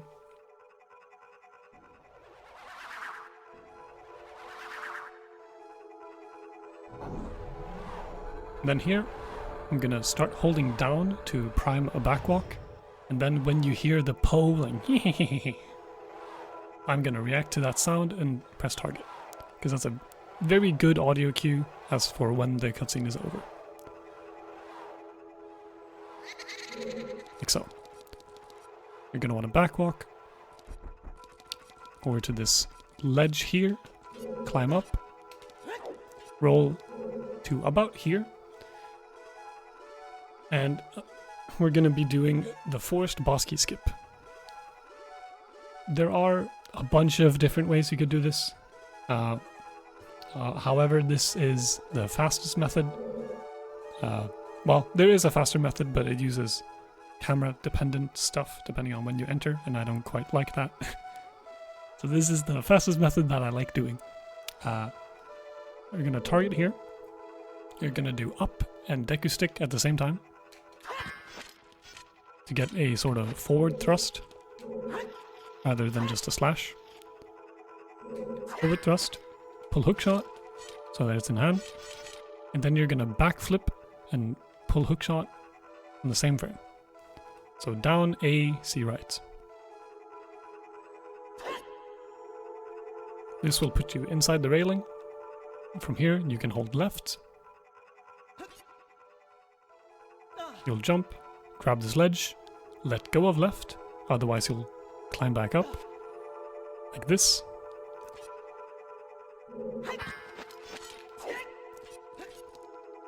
Gonna want to target, let go, or no, you don't want to target. Sorry, I'm getting it mixed up. Backflip hook shot, let go, then you want to target. Turn, you can do two things here. You can either turn left and do 2 right side ops, and you'll be in, or you can just hold up. It's a little slower, but it's much easier. And then you're here. You're in that's essentially Forest Temple. Now it's just the boss left. This is going to be a pattern you see in a lot of the dungeons. We can do a boss key skip from very early on in the dungeon. And we usually don't need the dungeon items.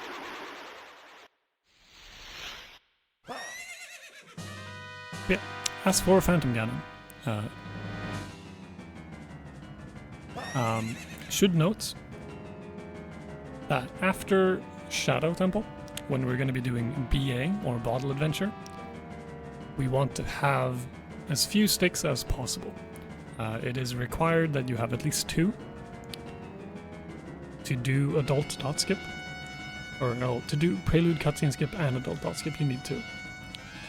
However, I like to go with 4, so that I end up at that point with 4, so that I have a couple backups in case something goes wrong. Because it is not fun to run out of sticks there and not be able to do Adult Dot Skip, because that means you have to re-RBA Fairy and then re-get sticks on B. And then do the dot skips, so it's quite a lot you need to do to fix it. So I preach rather safe than sorry here. But that said, you should break as many as you feel comfortable with here. I'd like going down to 7. This is just a good place to break some Deku Sticks because you're waiting for Phantom Ganon anyway. And then you want to stand roughly like in the center here. That's the real one. Aim up. And then shoot at him when he's right above you. So that you stun him, or you damage him, and you get hit by his lightning attack, so you take 2 hearts of damage. A nice audio cue for that is 5 swooshes.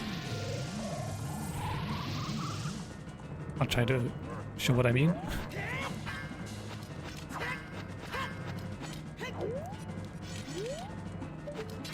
Oh, here. 1, 2, 3, 4, 5. And then you go.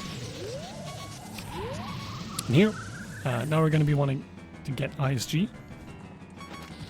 by placing a bomb, crouch stabbing it with sticks. You want to take damage from the bomb without losing ISG. Because So you want to keep moving. If you don't move and just get hit, you lose ISG.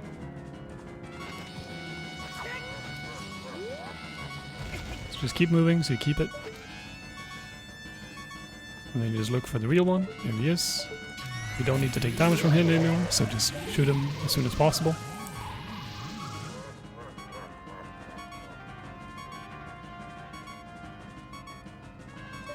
It's the real one there. And now, for phase 2, after you hookshot him 3 times, you can get a quick stun by making Phantom Ganon spin his staff like that. While he does that, he is possible to be stunned by the Deku Stick. So you want to target, tap hook, and then pull out stick. It can be decently tight, and it's not vitally important because you have ISG, so like if you don't get it, you just stand here with stick, reflect the light ball.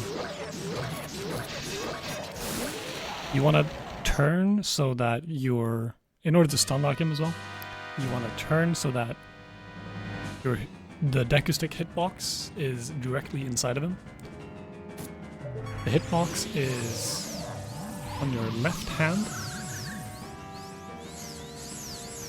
How many shock is that? It's collision. It's hurt boxes, right?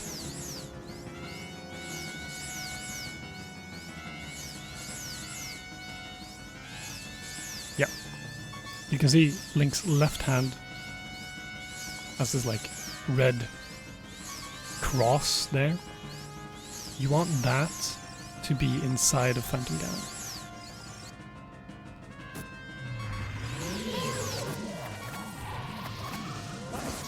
So like here, I would turn right, pull hookshot, because if he starts flying up, you want to make him spin his staff again, which puts him in the I can be stunned state. So you just pull out hookshot and start spamming.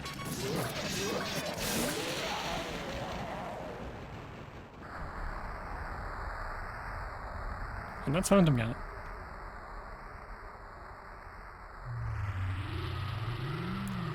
Now, for Forest Temple cutscene skip.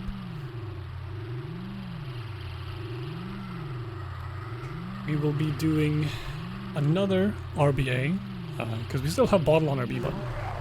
So we need to do Ocarina items as well on the blue warp to actually, well, do the cutscene skip.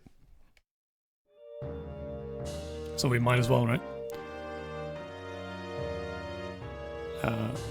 I'll be showing 2 methods. One from initial position and one from non-initial, if you mess up the initial position. From here, I want to pull Deku Stick, target, jump slash, and shield. Turn around. Equip your bottle 1 on C down. Fish bottle, C right. And you're going to want to move your B bottle fish to this C down bottle. This does RBA. It RBAs 20 nuts. So right now we have 20 nuts. We don't actually have nuts in our inventory yet, but like the ammo is set to be 20. So whenever we pick up nuts, we will have 20. Just as a proof here, just RBA 20 of them. You got 20 nuts. And then you catch this in your C down bottle. Target, roll, equip hookshot on C right, and then you're going to be doing OI, or Ocarina items. So from this point, it's backflip, and then where you caught the thing in the bottle, so C down, and then hookshot.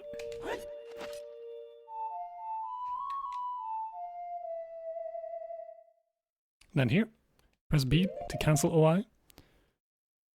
You want to pause buffer until you get, let me show the 2 frames actually, till you get either the next frame after this. So this one, this is the first frame.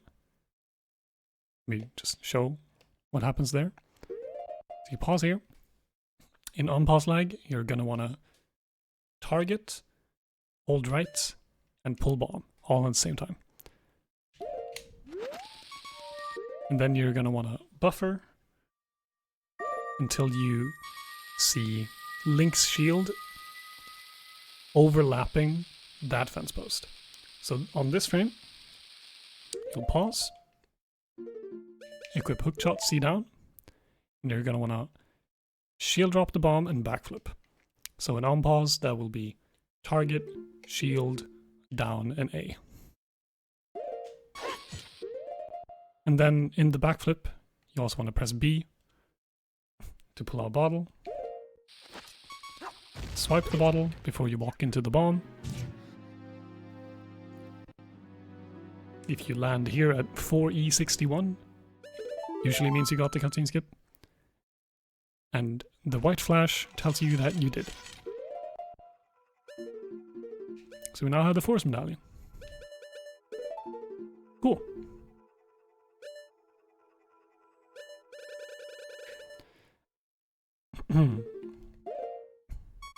Now, as for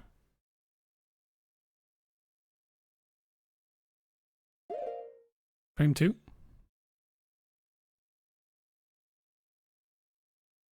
it's the frame after that. Same thing applies. Target, shield and right. But you want the frame before that one.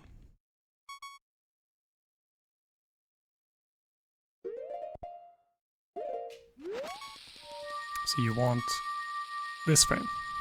And here,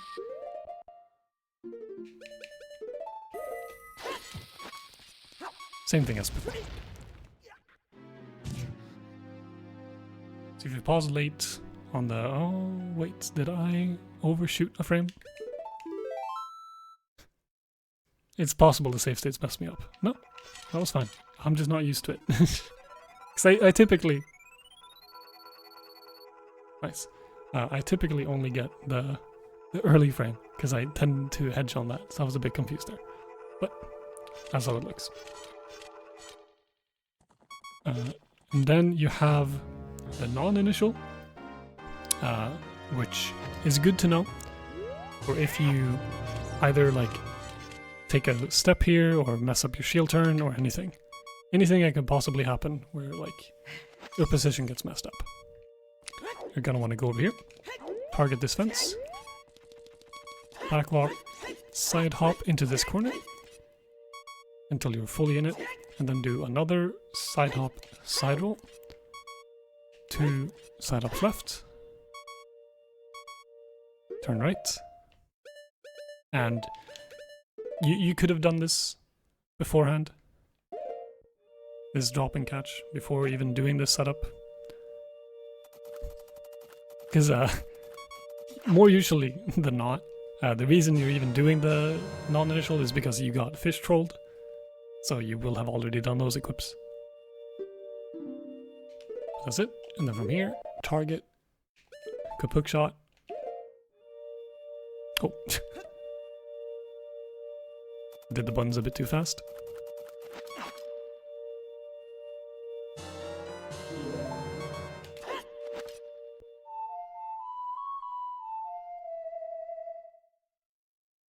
And now here, you need to cancel OI.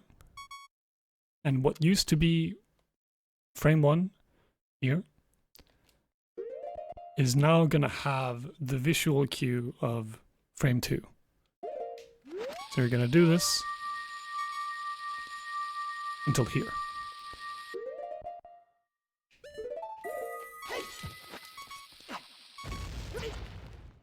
And same with, if you get frame 2, you're going to go 1 frame before that, etc, etc.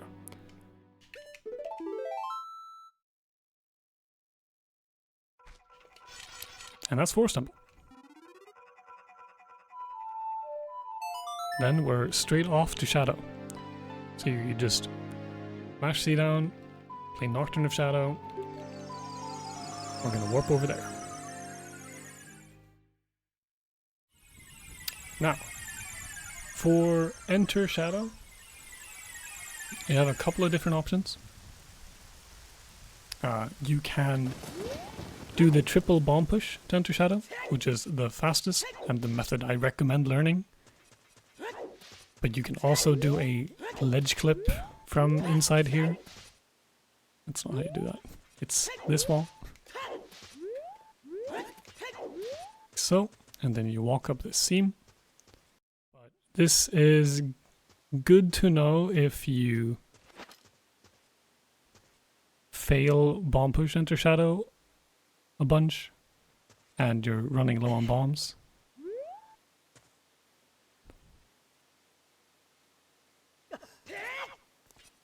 Like so. And you're in. But yeah, this is good to know if you don't want to use any more bombs on bomb push. Now for bomb push, I'm going to show the initial setup here and the non-initial. I want to turn left, side up left once, turn right, 2 ESS, side up left twice. And from here, you're going to want to instant shield drop 3 bombs. Like so. And then after the 3rd bomb lands, it's important to do it after the 3rd bomb lands and settles. You're going to retarget this wall to get this angle. Do 3 side ups up and then 1 side up left.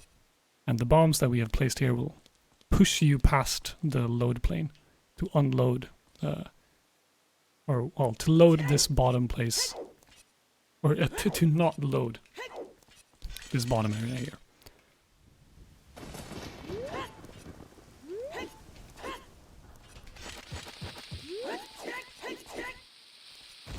Like so. Also a good idea to take 1 hit of damage from those bombs. You can just make your way in. Now if you mess that up, a very nice backup to this is to just target this wall, turn right, backwalk so that you're here-ish. This is gonna seem weird because this trick is pretty precise, but this setup is not precise. Due to, or at least for the manual lineup bits. Side up here, you do 2 ESS again, 2 side ups down.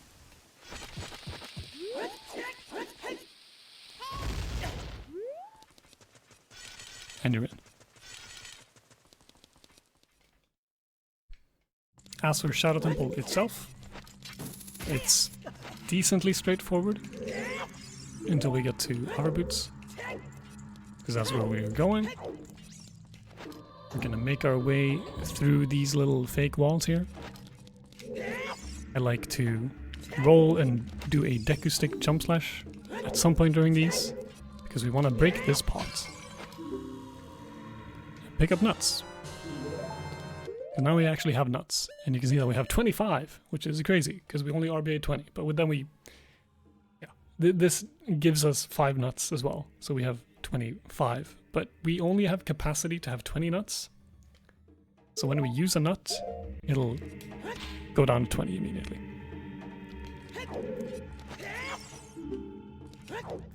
Yeah, if you get the jump slash earlier, I'm just like rolling in here and stabbing the pot.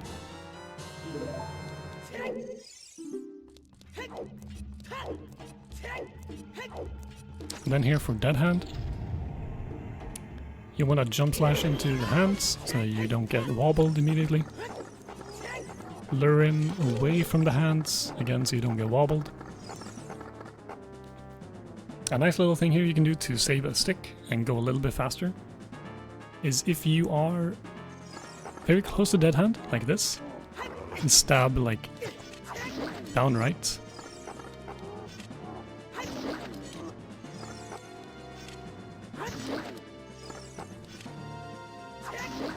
See how my stick didn't break there? That means that I can skip the stick like pulling animation for my second stick, and I don't break another stick. So if you can do that, it's good, because you want to do a slash or a stab and a slash, then target him, and then on that wiggle you want to jump slash to get the double hit. Remember to C up or enter first person camera before the chest spawns to save 10 frames. I am not kidding, by the way. Wish I was.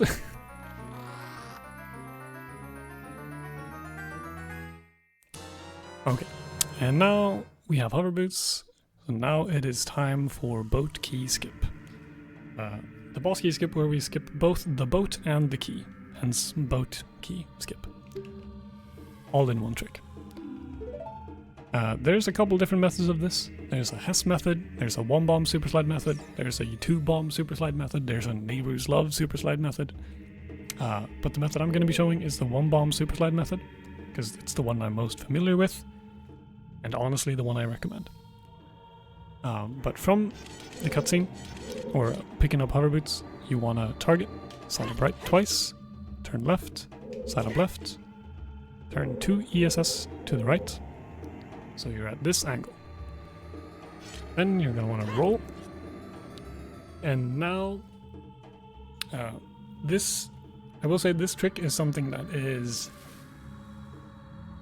for me, almost entirely muscle memory and like timing and rhythm. It's timing and rhythm using the like inputs, if that makes sense. I will try to show what I mean by recording a little macro here and then narrating the playback of it.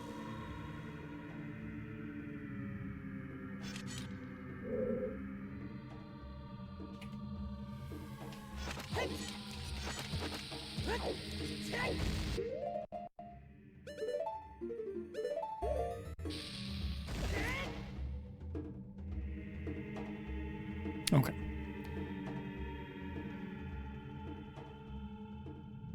So, the first thing, once you're in position, is you're going to insta-drop the first bomb. Then, once that bomb lands, you backflip. Once you've landed, I do another insta-drop, and then pull second bomb immediately. You want this bomb to be a fully overhead shield drop, so make sure you drop it fully overhead. And then with target and shield still held, I wait for this bomb to land fully. Then I roll. Then I wait for Link to almost fully stand up again before I do 2 quick A presses. A little tap tap. Tap tap.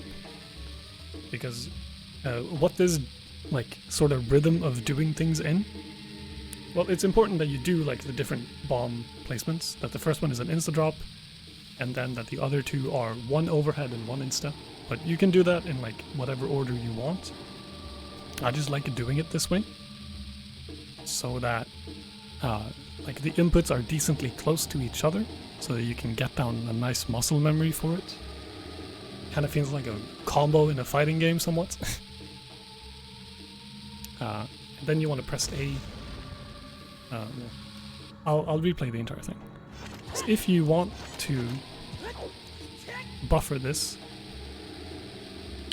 which starting out I highly recommend, the grab frame is frame perfect. And in this case it's this frame. And it kind of depends on your roll frame. But I genuinely believe that this is a trick that, while it may seem scary when I say like, oh, it's a frame perfect trick and it's all these inputs, if you treat it like it's a combo of inputs, like in a fighting game or something, and you actually like kind of drill it a bit or like practice it, you will without a doubt get surprisingly consistent with it.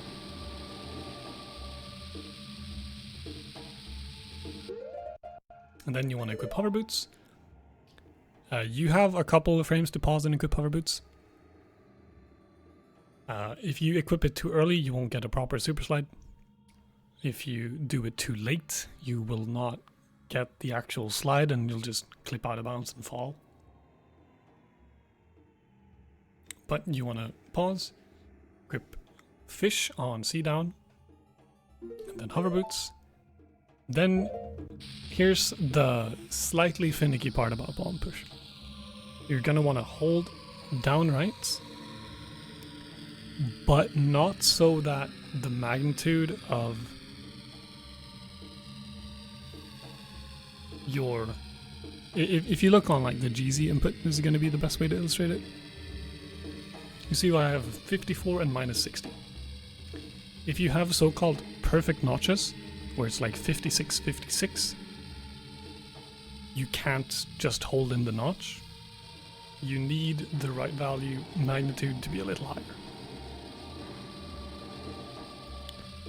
So in this case, 54 and 60 is, it's gonna work, but it's like barely gonna work. You're gonna wanna hold this angle, and then keep shield held for the super slide until roughly the hover boots go out. It's kinda just a vibes-based timing, but you can also use the second bombs as a cue. You can see how the first bomb I dropped is starting to swell a bit. It's being the good old big blue over here. You can use that to let go of shield, and then pull out stick and jump slash. And then around here, want to equip Kokiri boots, and also switch to holding up left during the jump slash. It doesn't matter too much, but as long as you hold the direction, all fine. And you're in here. Cool beans. Now, for a non-initial for this, I'm going to target and get angle 8000 or 8001. Angle's really not that too precise. And then do 2 ESS, so you get the 71 F0. Get into this corner here. Do 2 side up left. And then a jump slash with a direction held. It'll move you a tiny bit more forward. Shield, so you don't start moving again. Do a slash interrupted by a shield.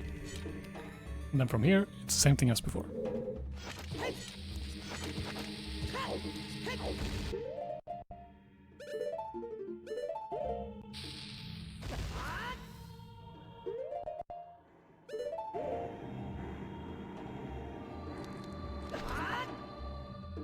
And that's boat key. And now we're going to be fighting Bongo Bongo.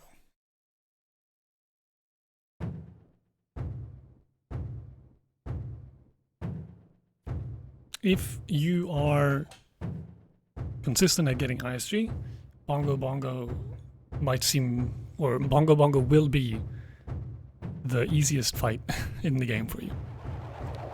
To start it off, however, you want to hold down and shield to make sure that Bongo stays in front of you, because you float a little bit in the air at the start, and Bongo will always position opposite of you.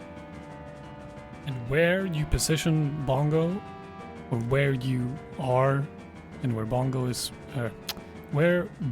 is positioned before he does a charge, impacts where the blue warp is going to spawn, and that matters for our cutscene skip setup. So you want to make sure that Bongo is positioned where we want him. So start by holding down and shield. So he stays there. Hit ISG. Hookshot the hand. Hookshot this hand. I like aiming here a bit. And now Bongo's charging. So now you can move around. I am going to be showing the drop and catch OI method of doing the blue warp cutscene skip. So simply drop your fish,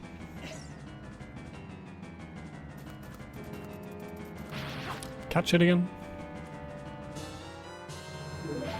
With ISG you should stun bomb if you aimed at a good angle.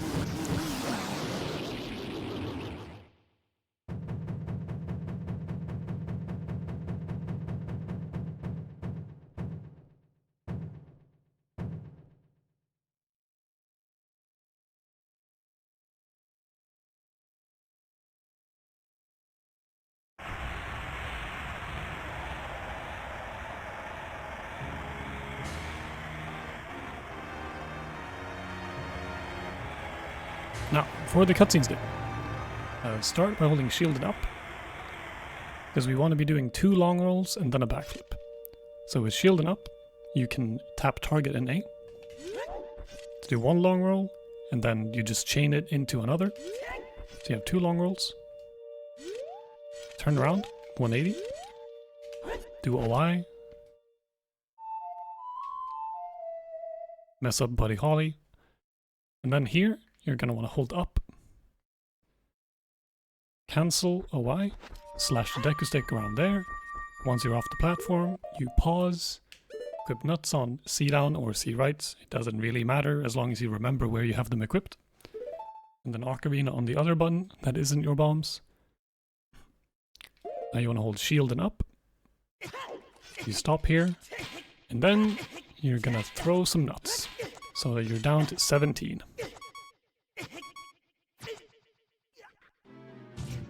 Because immediately after this, we will be doing Bottle Adventure. Or BA for short. And if you get the Grey Flash, you get the cutscene skip. And that's Shadow Temple. So now for the main sort of reason this route works at all. It is gonna be abusing BA. First things first though, after beating Forest Temple, the pedestal to go back in time unlocks. But Sheik is there. And Sheik really wants to teach us Prelude of Light. But we already have Prelude of Light. We don't want to watch this cutscene. So we can do that by doing a little setup for adult dot skip here. From the warp, I just side right backwalk into this corner. Target this wall. Backflip, turn right. Target. And then here is where it can be a bit tricky. Because you're going to want to do a stab to the right without the camera turning. So from here, target, turn right. And you're kind of on a timer here, because if you just chill here, the camera will start turning a bit, and the rest will not work. So make sure you target, turn right, stab, and you pause on the frame after this. This one.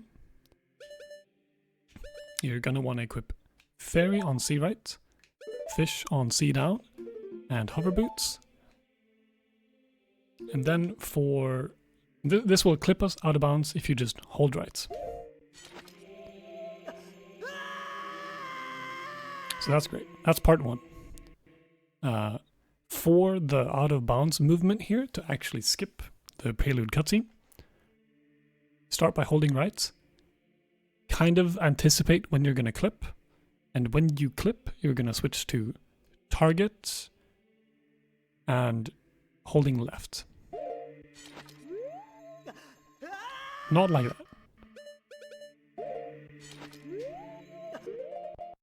that. Sorry.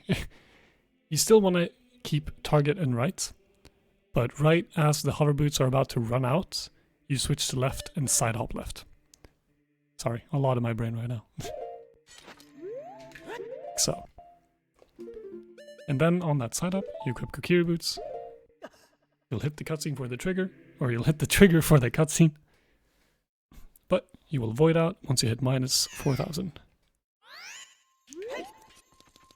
And that is the prelude cutscene skip. Now we do the same thing again. But this time we actually want to land back inbounds on the other side.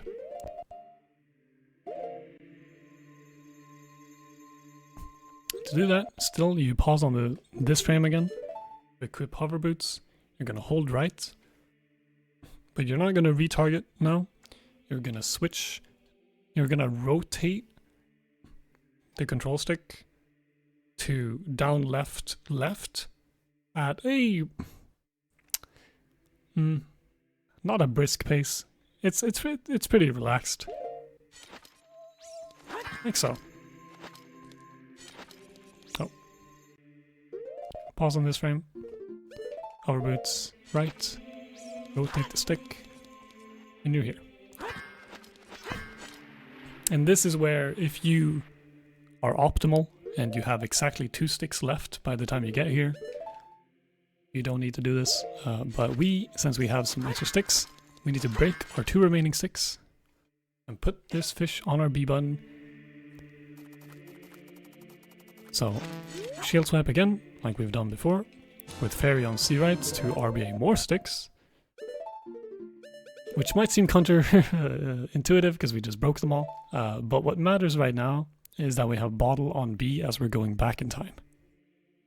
Then you just equip Ocarina and Hookshot as well. As when you remove hover boots.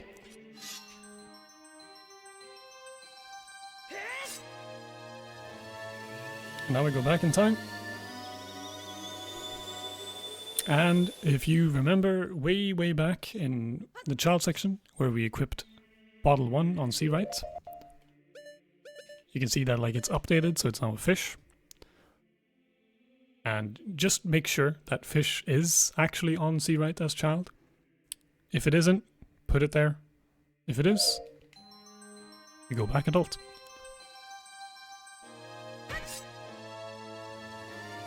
I should also say, make sure you have 17 nuts. Because if you remember from the RBA little crash course, fish points to our nut amount, and when we go backwards and forwards in time on something other than a sword, more specifically a B button or a bottle on our B button,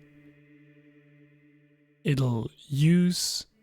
It's the inverse of RBA, or RBA is the inverse of this, where it'll use what's equipped on child C right as the pointer to tell the game where to look, and then the game will look at what's there and put that value on our B button. In the case for fish, since we know that it points to nuts, it'll see that we have 17 nuts, and it'll put item value 17 on our B button, which is the Megaton Hammer.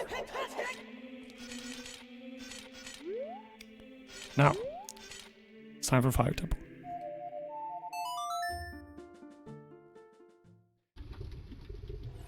Okay, so for Fire Temple, we just want to make our way in there, and you'll notice that we have 2 hearts. If you have voided out in Temple of Time earlier during the BA a couple more times, the best thing I can recommend you to do is to heal up by drinking a fish or by equip swapping this fairy. Depends what you're more comfortable with. You can equip swap this fairy to heal. Just chug that, or use it, I should say. Or during this whole thing, if you void out an extra time, let's say, and you're at 1 heart,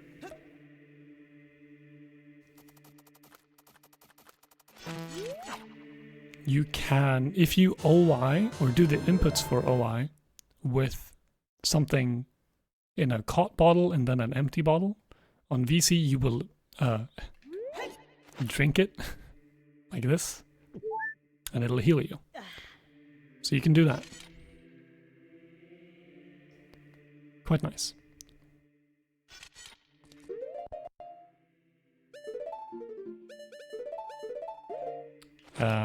I didn't make a save state over in the DMC, so let's just go back there real quick. Now, if you do that, you'll be here at 3 hearts. And you want to be at 2, because we'll be setting up 1/16 health. Easiest way to do that is from Bolero, just backwalk, void out here. We're at 2 hearts. Also, let's just pretend I did BA in this save state, and I have hammer on my B button. And entering fire is as simple as hopping off the ledge, like pausing here. You want to equip this fish, backwalk into the dungeon, here we're going to be setting up 1/16 health. Now, what 1/16 health does is, since the heat timer is dependent on how many hearts you have, like right now I have 1 heart, so I get 8 seconds. But since 1 heart is 16 health, if we actually go down to literally 1 health, the heat timer will not show up. So we can be in here how long as we want, effectively as if we had the Goron tunic on. Speaking of, if you do not want to do this, which is very fair if you don't, because fighting Volv and doing all of this on 1/16 health can be pretty intimidating and very tough. So if you do not want to do this, my best recommendation is to, during trade quest, before you go get magic and before you go get Bolero, I honestly haven't messed with it too much.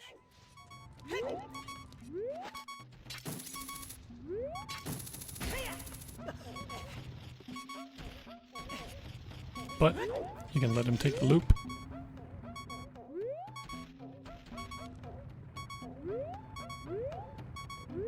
He's rolling around.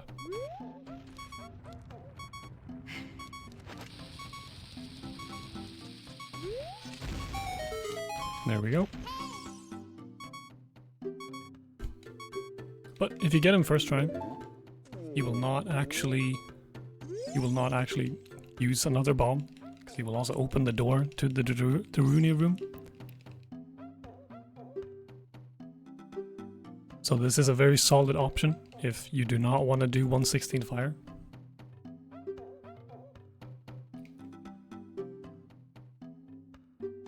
He does talk for a bit though, so.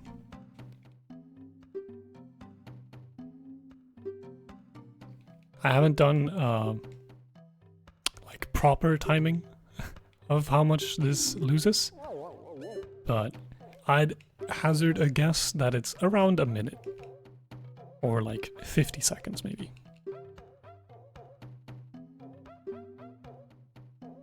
But it does mean that one of the scarier parts of the run is no longer as scary.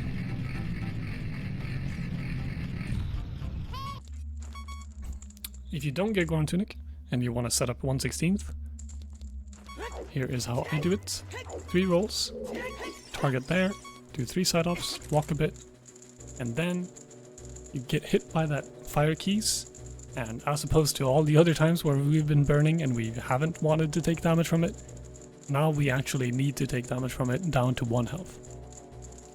And we are going to be using the heart pulsating as a cue.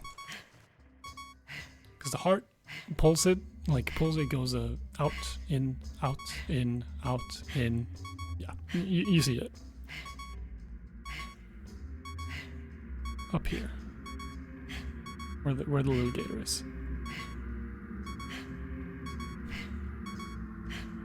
You're gonna want to count after you get hit by the keys. You're gonna want to pay attention to when you go down to 1/4 from the fire, and then you're gonna count 4 total, like, it'll be 2 beats, but 4 ins and outs. I'll do a little counting with Nally example here. So you get hit, wait for a quarter, 1, 2, 3, 4. Yeah, that was a bit weird. But if you, because there, like, I went down to a quarter, like right after a pulse started. And if that happens, I like to treat that as the first 2, 3, 4, and then just delay my drop a bit after 4. because you're trying to hit the window. It's an 8-frame window, so it's not like too precise, but you don't have much to go off of, except for like the heart pulses, really. So you're gonna 1, 2, 3, 4, and then you can, depending on like when you hit a quarter, you can drop like on 4, slightly after 4, slightly before 4, but that's very rare. You can't consistently always drop on 4 because the flame damages you every 8th frame. That's why it's an 8-frame window to hit it. And the heart like pulse takes 10 frames to do it, so they don't perfectly overlap. So you have to adjust a little bit depending on when you hit a quarter. Yeah, that's essentially it.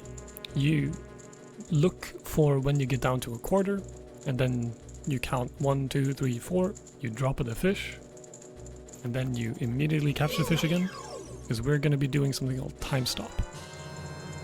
You do time stop by targeting, and then you press shield and bottle, 1 frame apart. You're going to want to target this door, press A to open it. This means that the camera won't face Drunia yet and start this cutscene, because we want to delay this cutscene for as long as we, or until we need it, because we're going to be using this cutscene to do a hookshot jump. So we're going to maneuver our way over here without looking at Darunia, because here we have 2 pots containing bomb drops, which we very much want. And then to set up the hookshot jump, you're going to want to get in this corner, do 2 backflips, turn left, pull out hookshot, and you're going to want to aim around here, where the left side of the dot will follow the edge of the hookshot target. Here. And it's right underneath this second dark like box on the target.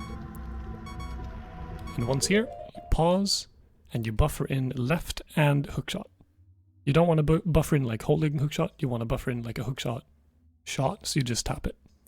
So hold left, tap hookshot. Oh, I didn't actually buffer it there.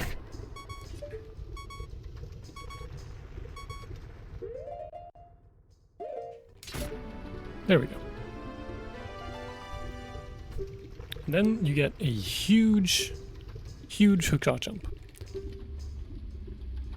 Because for some reason, whenever on the first frame of you hookshotting something, you have a lot of vertical speed or vertical momentum, and if you interrupt the rest of the hookshot animation by something, in this case a cutscene, you get to keep that vertical speed.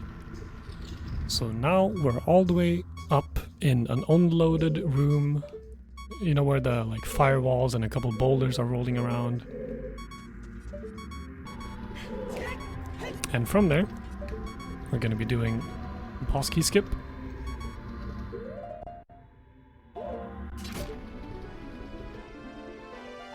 Just going to break free from the cutscene real quick for sake of speed. A nice setup for boss key skip here. It's going to be a ledge clip again.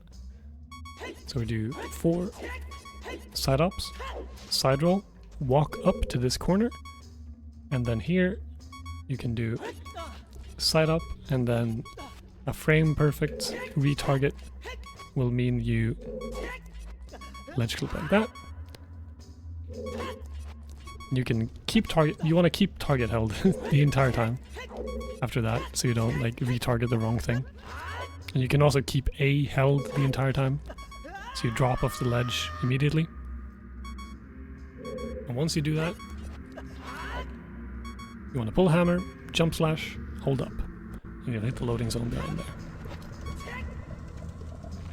And then here, just pull hammer, jump slash into the cutscene starting, And now, here is Volvagia.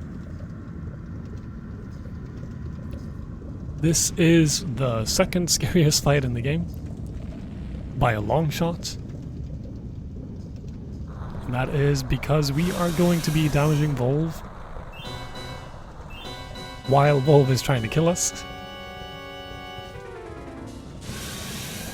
And it's not going to be a simple stun lock as most other bosses. And we, unless you got the Goron Tunic, we are at literally the least possible health you can. 1. But Volv has 2 different hitboxes. I'll try to show it here. One is the hitbox that flew around in the cutscene. And one is there, you can see that. And one is the hitbox that's going to come up and attack us. Over here. So what we're going to be doing is we're going to be placing bombs in this first hole so that they hit this secondary hitbox, while avoiding the main body trying to breathe fire at us, and all while avoiding accidentally getting killed by our own bombs or stepping in one of these lava pits, because that means instant death. And when you die with something not a sword on your B button, you might recall it becomes a Deku Stick. So we would need to go back to Temple of Time, redo Bottle Adventure, either do a different boss key skip, or get the boss key, which involves either doing a lot of Fire Temple or learning how to do weird shots. Essentially, it's really, really, really bad if you die. So this is kind of why I mean, if this is not something you want to deal with, get Goron Tunic. Because at least if you get Goron Tunic, you don't have to deal with the risk of failing 1/16th. And you won't have to deal with the risk of dying to the lava pits, because we'll be placing the bombs pretty close to the lava pits. Now Danny B has a good video, again, that I will link, on how to do 1-3-3 Volv, which is what I'm going to be showing.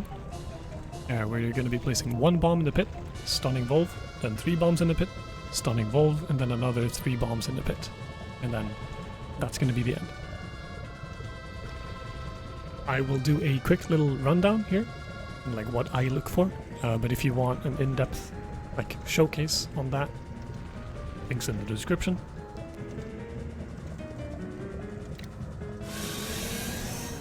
But yeah, you're going to be aiming essentially to see how the hole is an octagon.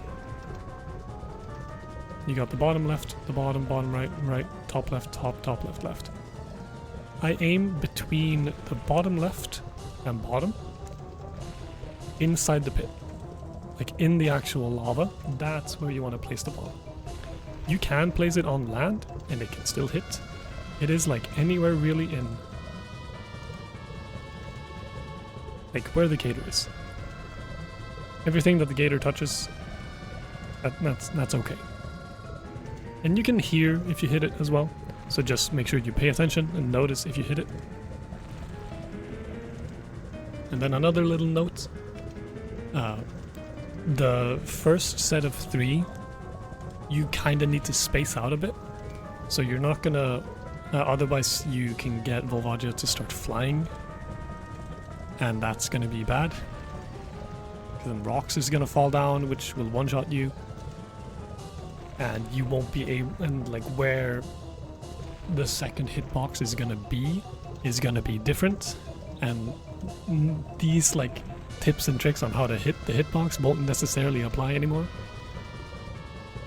So just be mindful of I'll show how I spread them out. Essentially I wait for the bomb that I placed to explode, or to just explode, before I pull the second bomb in the cycle. With the first one, you can just pull out, place like that. Stun, you heard it hit there. Place there. Pull that. I did that kind of early, so I'm going to delay this one a bit. Ah, okay. If Volv pops out of those holes, the hole that you're dropping bombs in, this is what we call a troll hole, because this can be kind of scary. You can still damage the second hitbox there with that bomb. You saw how I saw that Volv was going to pop up there. I immediately like target, walk as close as I dare to, shield drop and side hop away. So that I don't get hit by Volv popping out of the hole or my bomb explosion. Now here, you're gonna want to deal with this. You're gonna want to stun Volv so that the head of Volv faces away from the bombs you've placed. Because you don't want to hit Volv's head with the same bomb that is hitting the second hitbox. If that happens, you're guaranteed to get a flying cycle. So here, in the pull, stab there, go back to placing this bomb, wait for her to do her little thing, place that,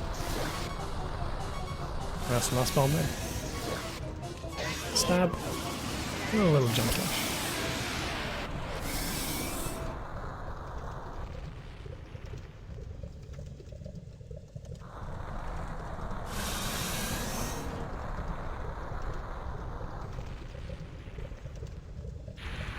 And that is Volvagic and how to do it. As for the cutscene skip is always going to be a wrong warp. So it's a bit funny, but how to do it is in this cutscene, you're going to want to hold ESS down. When Link is fully turned, you drop the fish, and then you're going to recatch this fish.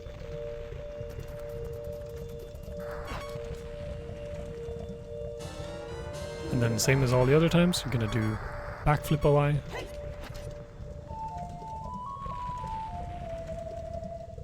And here, you're gonna hold up.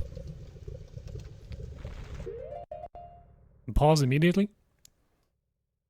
You have a couple frames for this on the hold up. This is the first frame of up. It works on the second frame as well. You wanna equip nuts, ocarina, and then here you're going to want to target and hold right, and you're going to be throwing 3 nuts, but make sure you throw them while Link is at full sidewalk speed. So target, nut, nut, nut. Keep targeting right.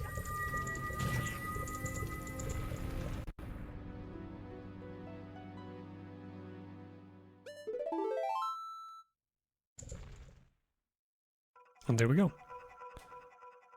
That is, now you know Fire to Forest, wrong warp, or just a Fire Temple cutscene skip.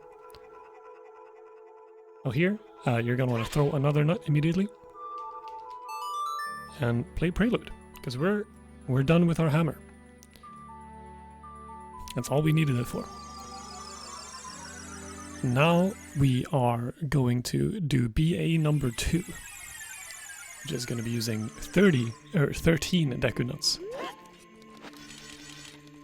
So you do the same thing as before. Get in this corner, turn right, pause on this frame, fairy on C right, bug C down, hover boots, make sure you go inbounds. You're going to break all your sticks. You can either count to 10 or just listen for the buzzer. Shield swipe over B. You should be an expert at that by now. Equip Kokiri Boots, Ocarina Hookshot. Almost the exact same thing as before.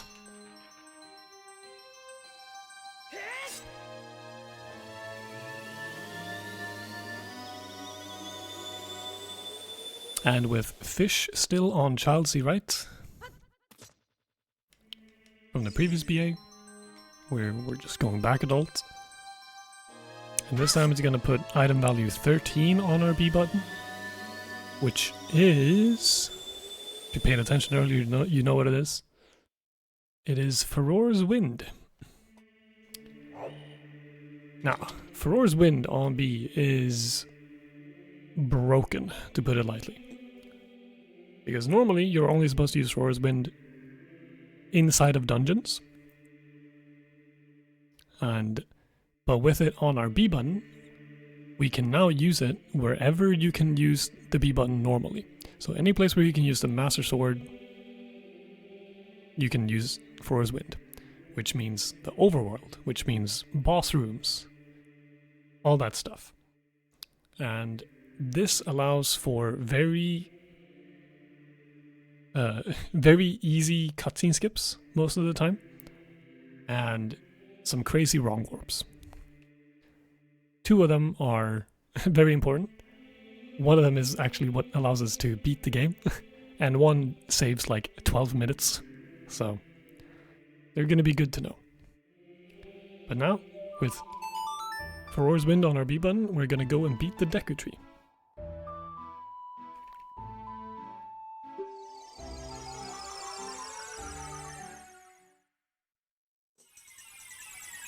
Do that by playing Minuet. If you know how to Hess, if you consider yourself a bit of an expert, you can do SFM Hess here, where you get a Hess at that angle, pause on this frame, and then equip hover boots and equip swap sticks to go over the entire thing. If you can equip swap, that is. And then you can keep the Hess over the entire maze. This is borderline stupid to do though, if I say so myself. Optimally it saves about 5 seconds, so don't worry about it too much. Otherwise, just walk down to normal.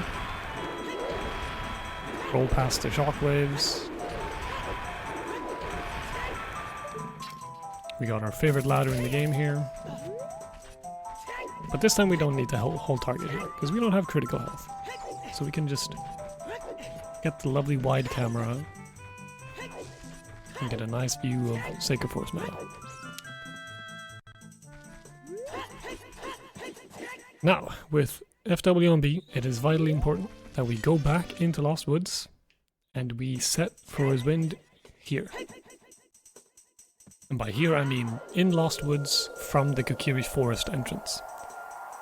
Because this is where we're going to be warping back to when we do the Deku cutscene skip.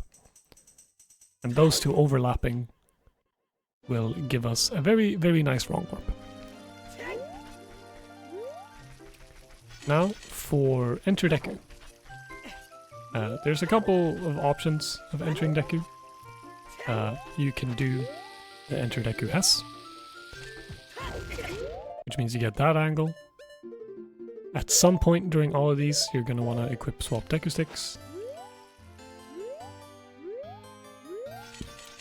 But Enter Deku Hess means that like you go over here, in this corner, it is one retarget angle from here. You'll clip out of bounds, hold right. Just as hover boots are about to run down, you're going to press Deku Sticks, jump, slash. And you hit the loading zone there. If you don't want to do that, you could do something called the mustache clip, or you can do the alcove Hess.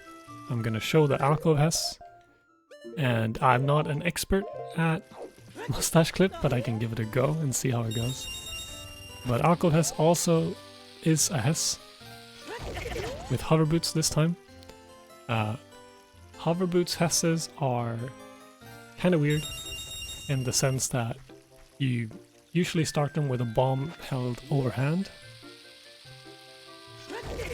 and then you kind of drop the bomb and do the Hess inputs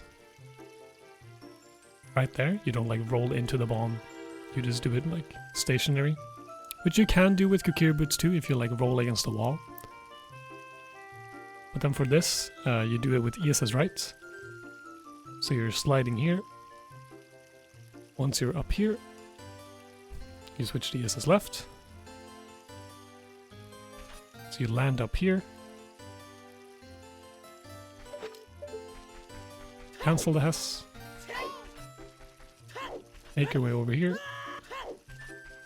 to the now unloaded area here, so you can just walk into the Deku Tree.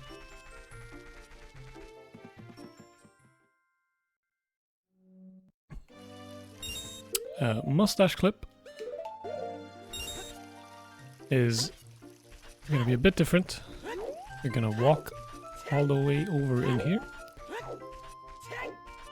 You're going to want to get angle from this wall, aka 8000, and then you turn it into C30.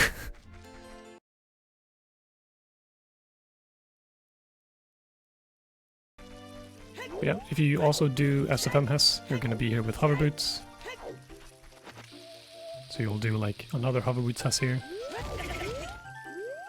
But you'll already have Deku sticks equipped.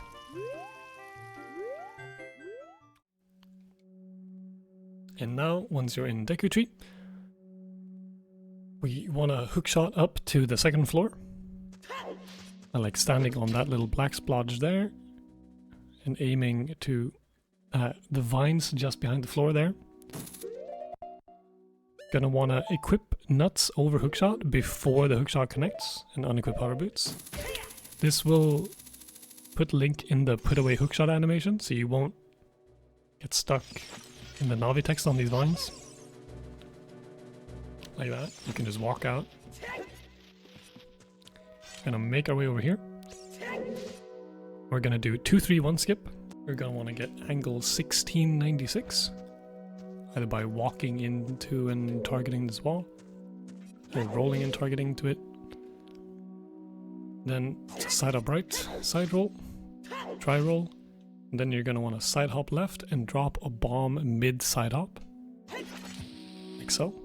You're gonna want to shield flick and roll against the wall, then do a backflip, another shield flick. So you don't get any... Those shield flicks can be replaced with retargets.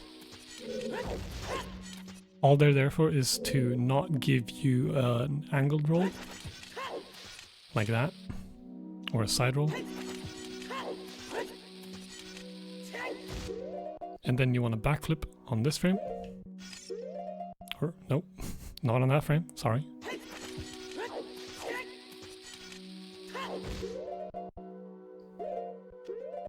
This frame. So shield, down, A, and target. Equip hover boots. And there are two ways you can do the like out of bounds movement here. You can just target and hold down. Then once Link falls and is out of bounds, equip Kokiri boots. Keep holding down. And you're in. Or you can turn right, side hop. Once Link is past like the target bars, equip Kokiri boots, and you're in. The side hop is a little bit faster, but obviously it's a bit riskier. Because if you miss the side hop, then you just miss the loading zone, and it's not very good. Yep, and now you're here at Goma. You're gonna want to pull stick, do a jump slash into the load, or into the boss trigger here.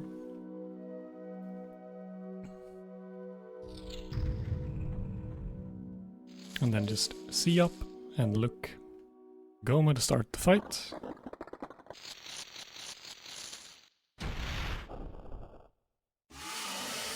Then again, we're going to be getting ISG. And then throw a nut to stun. And then just 3 hits with ISG is enough to kill. And now you're going to see the power of FW on B. And also that some of these blue warps are very weird. Because they take a while before they activate. So this one, you can hold like up right here, switch to up, roll into it, and then press B. And you have like you have a surprising amount of time there before it activates. So you don't need to worry too much about like, oh, I have to press FW right on the edge. You don't really need to care about that, as long as you make it to the blue orb fast enough. And then you're gonna wanna click the first option to warp away right as Link starts floating. That's a huge window, by the way, so don't worry about it too much. And you have now successfully wrong warped to the Silver Gauntlets cutscene. So you are all the way over in Desert Colossus. And the next dungeon we're going to be doing is Spirit.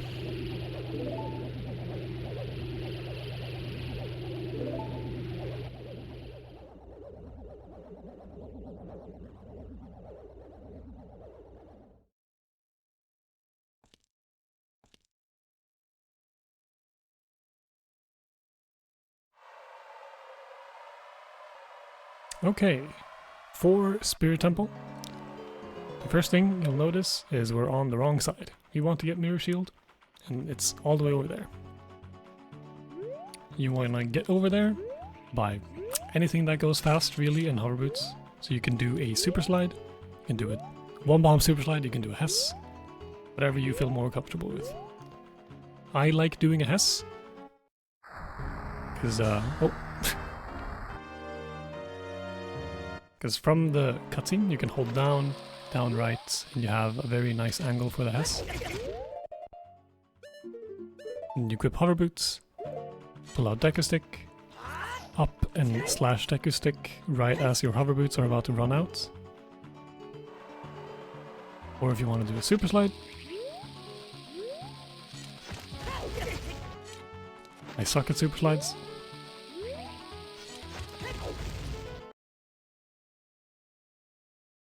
But yeah, if you're like me and you suck at backwalk 2-bomb super slides, you can very easily like do a setup 2-bomb here, where it's just drop bomb, side up, drop bomb, backflip, dry roll, and then dry roll. And there's the same thing, you equip hover boots, slash Deku Stick right at the end to make it across. And then you claim your prize, the Mirror Shield, which we will be equipping immediately, then heading in here. Our first hurdle is going to be a Iron Knuckle, which we will be getting Broken Deku Stick for to fight. Which you get Broken Stick, or Broken Stick for short, you get Broken Stick by like breaking the Deku Stick while mid-air. So you can do it by angling slightly at this wall, because the sloped ground, jump slashing, now you have Broken Stick. So you can slash the stick a bunch, stab the wall, without it going away. It's going to be very useful in Spirit Temple. So I like entering here, holding ESS left, tapping the stick. This angle is very wide. That was a bit too much. It's not too precise.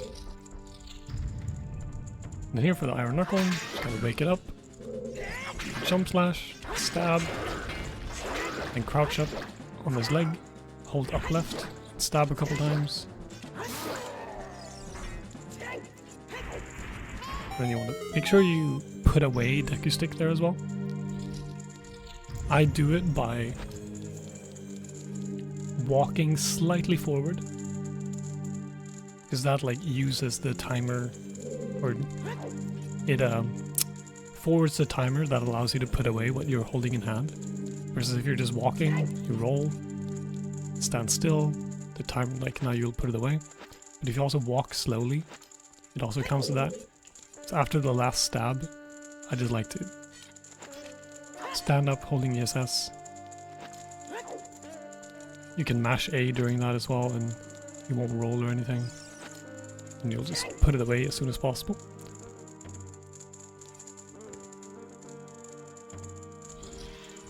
For this room, there's a bunch of armos here, so you can use these to farm bombs. The only realistic way we have to do it in AD though is using nuts in a very weird way, where you have to first stun them, and then throw a second nut, and then target one of them and get the Navi text off it on the first possible frame. That will kill them somehow. I do not know how to explain that in the slightest, but it works. That's also why you want to put away Deku Stick, so you can use your mirror shield to shine that so we can get a key. But armors have a 50-50 chance to drop bombs, so they're very good to... If you're comfortable doing the nut strat there, they're a very, like, solid source of bombs. There I only got one, which is above or below expected. You really, like, expect 2, but sometimes you get 3, sometimes you get 4. And that will allow you to skip or potentially skip the next source of bombs that we are going to get here in Spirit. But first, we have this Anubis room here. I'm going to jump over to this switch. Either pull a bomb, toss it out to Beamos immediately, or we can do Navi text on this Beamos on the frame we land on the switch. So, which gives us control of Link a little bit sooner. It is very sweaty, but it is pretty fun to do. But just starting out, I just recommend pulling the bomb and tossing. And then movement for these Anubis. They will follow you around, and we need to lure them into this fire thing that is only going to be active for a little bit. That's what the switch actually does.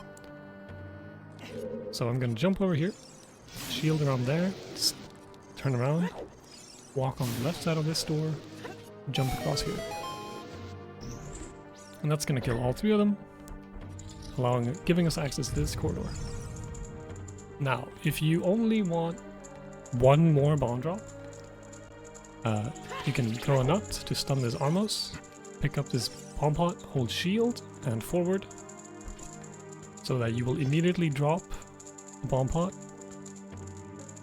You get pushed by the bit, it'll land on top of you, give you the bomb drop, then you can let go of shield, walk up, and enter the main room of spirits. Very fast way to get that bomb drop. If you need more drops, you want to equip hookshot. We're gonna dupe this pot. You're gonna want to shoot it, reload the room, shoot it again. If you're fast, you can do this 3 times and guarantee yourself 15 bombs.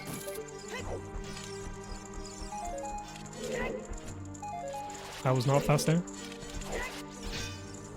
You also really don't want to take damage if possible. But yeah, those are your good sources of bomb drops, really, for the remainder of the run.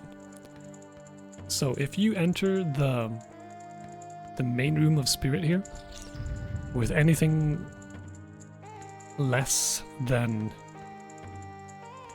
or if you enter here with 11 bombs, you're bomb perfect. Technically, 9 is bomb perfect, or 8 is bomb perfect, but 11 is bomb perfect if you want to go fast. I personally recommend not entering this main room until you have like at least 15 plus, because you want to allow yourself some room for error, because there's a lot that can go wrong in the remaining sections. But now for statue climb.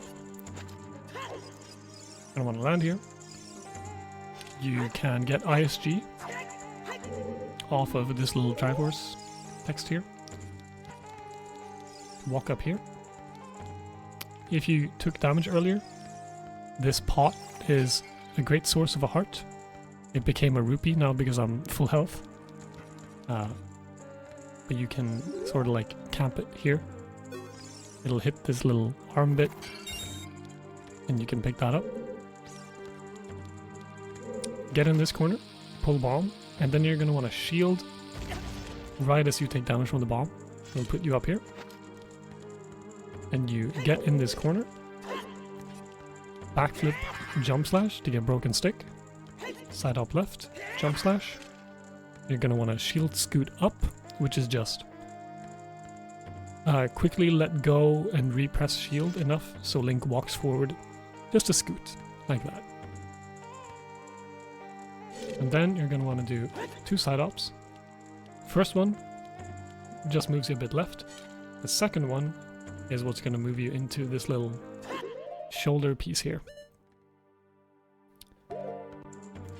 But what follows it is a 2-frame jump slash to actually land in here.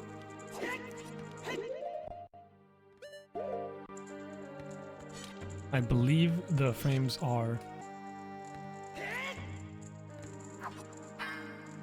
That's frame 1. That needs you to do another jump slash. If you do the frame after that,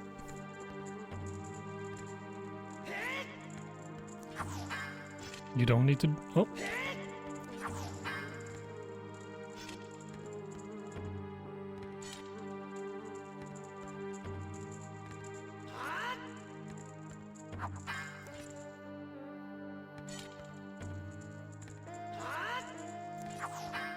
Yeah, you need to hold the direction as well.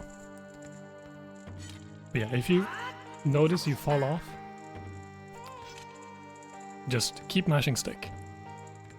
So you're like jump slashing if you fall off and you land up here again. Here we go. Then you're gonna shield turn down right.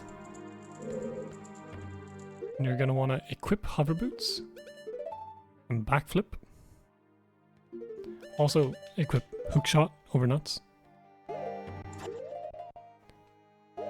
And then you're gonna wanna wait until the first frame of Link's landing. This one. And you're gonna wanna backflip again. And you're gonna wanna on-target and hold left. And Link will clip into like the shoulder there or the head. Something we call head clip. Yeah, snatcher climb can be kinda tricky. Definitely something I recommend practicing.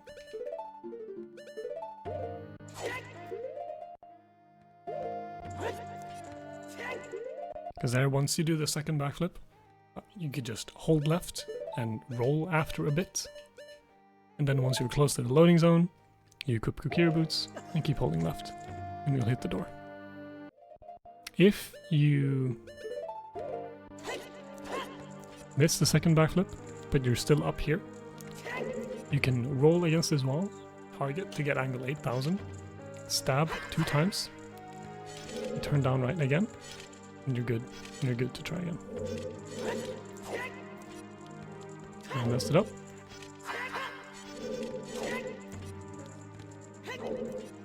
So as long as you don't like fall down again here, you can kind of retry as many times as you want.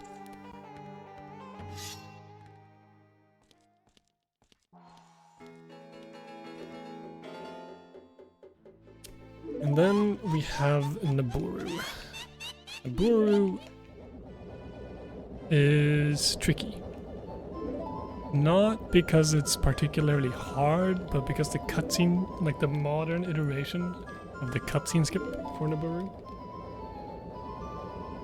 is a bit tricky. I'll try my best to explain it. But it starts with us holding left and shield. Because Link will put away his non-existent Master Sword. So we have this angle. Then we're gonna pull Deku Stick, jump slash. We now have broken stick. We're gonna stab Naburu 9 times. And then we're gonna do a slash. Walk over here. This part of the... You wanna target the side of the chair. Stand on the... ish, this part. So a jump slash will put you just a little bit to the right from the chair. Just so you get a consistent position. You're gonna let the jump slash settle completely. Then we're gonna insta-drop a bomb, side hop left, on target, and keep left held as we climb the chair.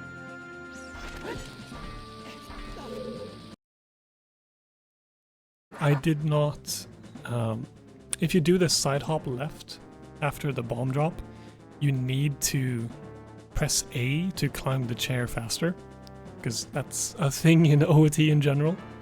When you're up against a ledge and you're about to climb it, if you press A to climb it, you will climb it faster.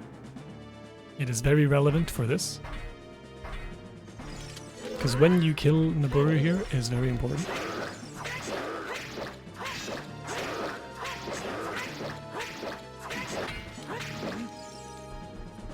Yeah, target chair. Side up, press A to climb. Target hold up. This is more prominent. Yeah, okay. So you see how Link does a glitchy ledge grab there, sorta? If we get that while the cutscene starts, Link will be in that ledge grab and he's currently like hanging onto the floor. So if we press A now, we are falling. We're falling. We're at like -1000, and once we hit -4000, we will hit the global void plane. Reloading the room and skipping the cutscene. But yeah, let's pretend we didn't mess up our quick equips earlier. We want hookshot, sticks, and bombs for Twin Rova.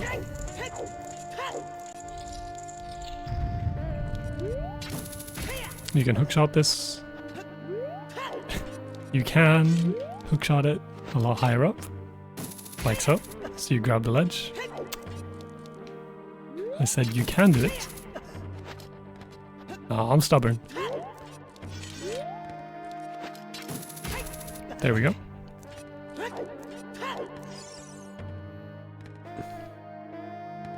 And as for Twin Rova, there's not too much to say about Twin Rova. But there is a video that says a lot about Twin Rova if you really want to understand how they work. Again, from Danny B. I will be linking it in the description. And I will go over what I try to keep in mind while I do the fights, and what I like find to be the important takeaways from that video. The important takeaways from the video, in my opinion, is knowing or being prepared to who's gonna shoot first. At the start, you can't really know. It can be anyone over the platform. But how Twin Rova works is once they fly over a platform, they will charge a shot. So Ice is gonna land over this platform and charge a shot. And then, but Ice will not shoot if Fire is already queued up to shoot. But now Ice is gonna shoot, so I'm mentally prepared for that.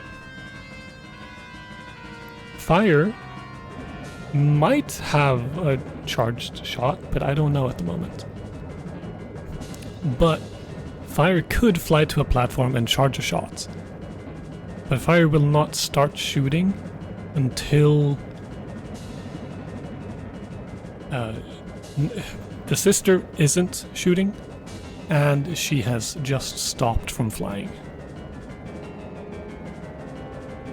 What that means is you want to keep a mental note of who has flown over a platform,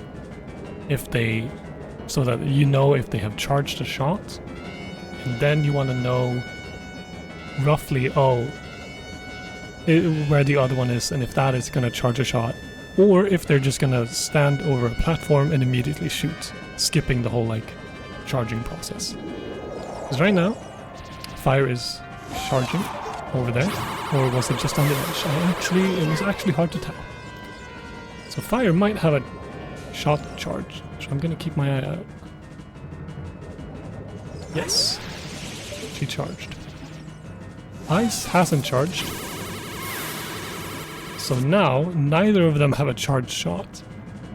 So I am kind of at the mercy of RNG here, where I just have to pray that either of them flies to a platform and decides to shoot. If both decide not to fly to a platform, they're just gonna fly around a bit.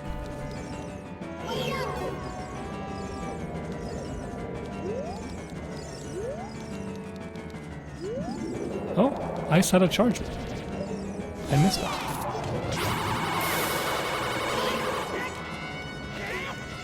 Yeah, this will go on until you have reflected a beam successfully 4 times. Also, a nice little thing to do is you can, if you tap hookshot, they will sort of like spin in place,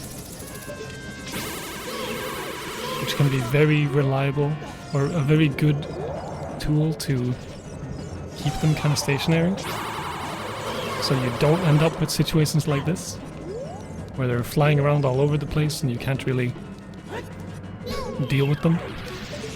So right now she's shooting, so I'm gonna just tap hookshot, so she stays there, so I know where to aim. And it's possible that they want to shoot more. Like, fire could have picked to land at that platform and shoot again, and shoot a 5th time. And in order to stop that from happening, because you've dealt damage 4 times, you're about to start phase 2. The only real way you can deal with that is to make her twirl and re-choose a different platform.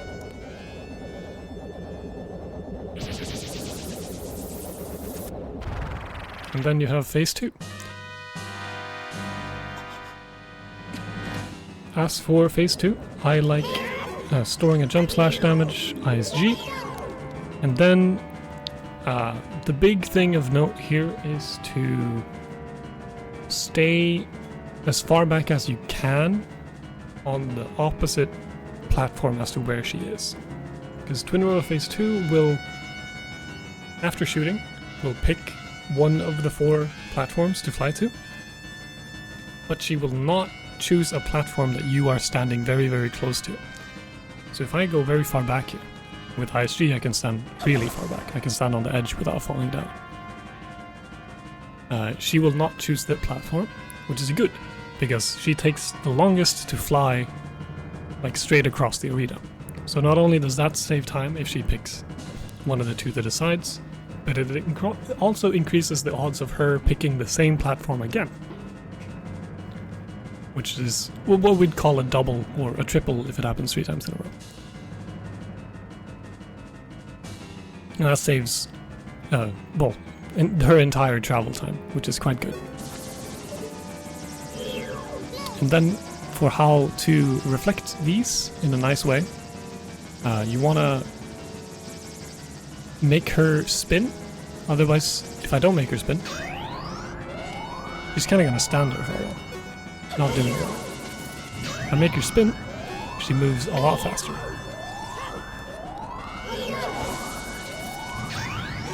And you can delay that in order to increase like odds of triple and whatnot. But then, right as you are hit 3 times, you're going to start shooting the element back at her and you're going to stun her. And then it's just a matter of stun locking her with ISG. Fortunately for us, it is possible to hookshot Twin Rover. So once we get hit by this 3rd, we can hookshot across.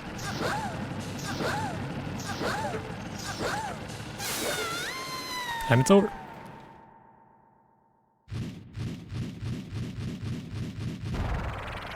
That is Spirit Temple done.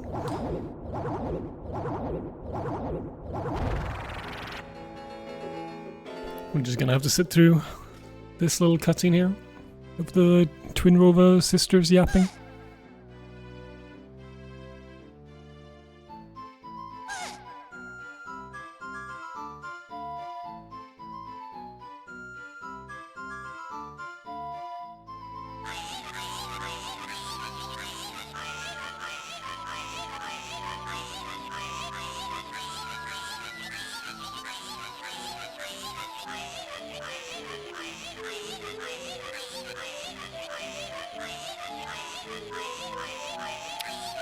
And we're also going to see another use of FW on B here.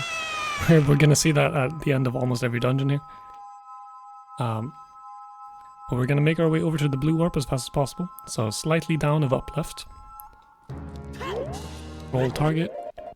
Equip Ocarina over Hookshot at some point here. You have enough time to walk into the blue warp and chill. And this is the adult dungeon blue warps are slightly different than the child ones, because the child ones like pan the camera differently and they go to different places. So the timing as to when we choose to warp away is going to be slightly different. Also, we don't have to reset our forwards wind, because the way like it is still going to be set in Lost Woods way back from the wrong warp we did to get the spirits, so we don't have to bother with resetting forwards wind at all.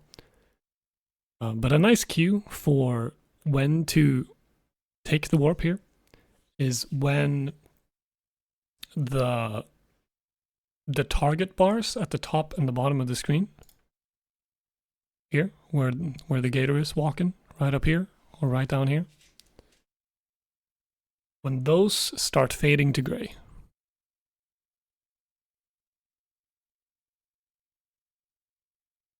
So there, you want to react to that and press. And you have now successfully done Spirit Temple cutscene skip with FW. That's how easy cutscene skips are with FW, by the way. That's why it's really good to have. But then, immediately after that, we play Serenade, and we're gonna go to water.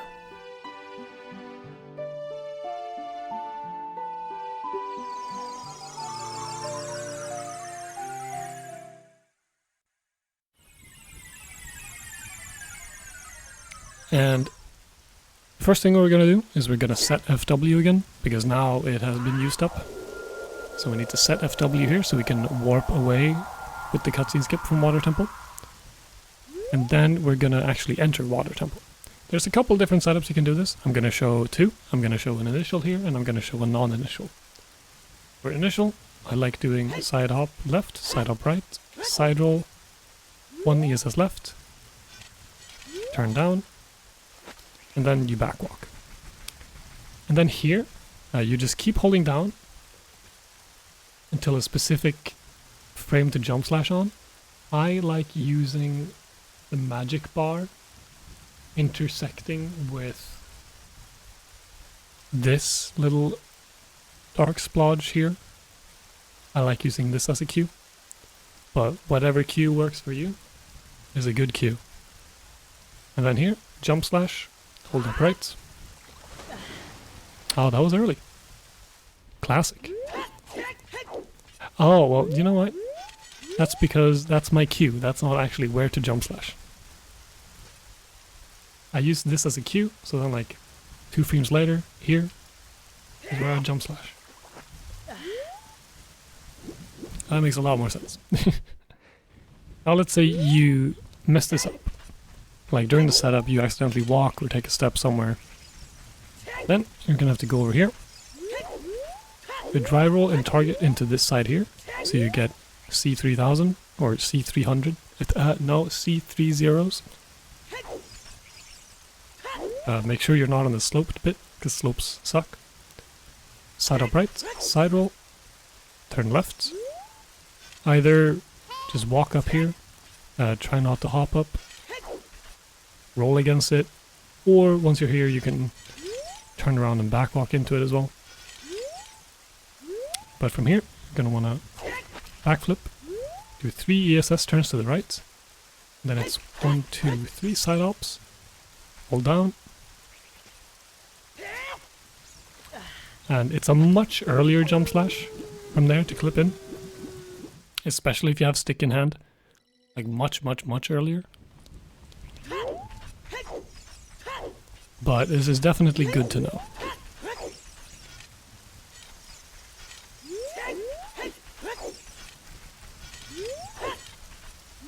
You can also do that if you want.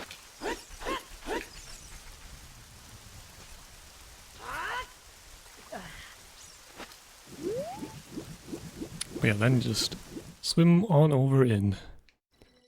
And once we're in Water Temple, we just want to make our way over to the boss door as soon as possible, so we can do a BK skip as soon as possible. And there's 2 realistic options here, I find. One is a Hess, right from the start here, where you equip Bottle over Ocarina, Hover Boots, Hess past the Tektite, go to neutral and then down to cross over here. If you don't want a Hess, you're gonna have to do a mega side hop. Anywhere from here is gonna work, but I like targeting there, pulling a bomb, then do a mega side hop. And in the mega side hop, that's when you'll be doing your equips this time, because you want to equip hover boots before you land, and then you just hold down, and you'll keep enough speed to make it over here. Then you want to catch this fairy. If you're low on health, there is also another fairy in the pot right next to this, so you can get healed up if you want to. If the fairy decides to cooperate, that is. A lot of the time they don't want to cooperate. But then, in here, to get to the boss key door, you can do this however you want, really. A lot of people prefer keeping hover boots on and rolling up here. I, however, much prefer the glitchless method of doing this. Not because the other methods use a glitch, but just because that's what they do in glitchless AMQ. Where you target inside up right and backwalk immediately. Like so. I find this to be nice, because we're right in position to start a staircase hover. Staircase hover is you're gonna place 2 bombs and hover off of both of them. I'm gonna show doing that while also getting ISG off the second bomb. It can be a bit tricky if you're not used to it.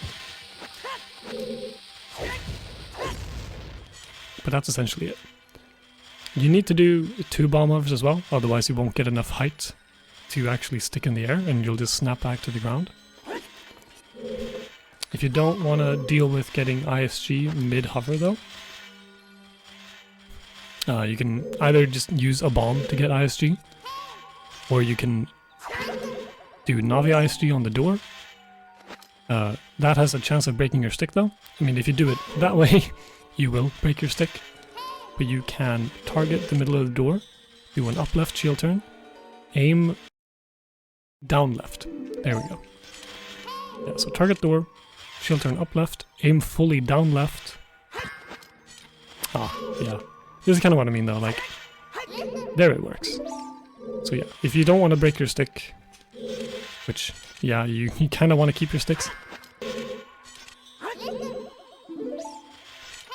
You kind of have to go a bit fast though, before the camera starts turning. Because yeah, as you can see Link's facing angle here. Down left doesn't mean the same thing anymore. So I'm gonna break that stick. But if I do it fast enough, I get to keep my stick.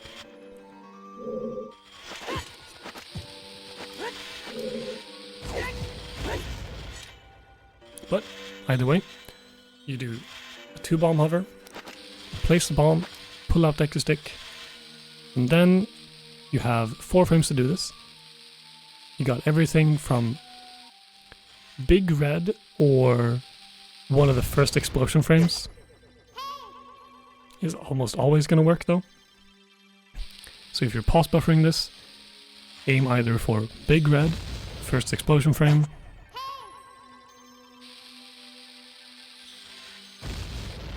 second explosion frame. I'm assuming third explosion frame would work this too. So 1, 2, 3. Yep.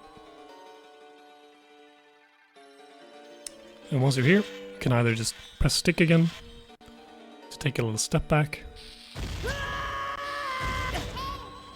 or just hold down. And that's Water Temple boss key skip. Now, you're gonna wanna make your way to... I like the close right pillar.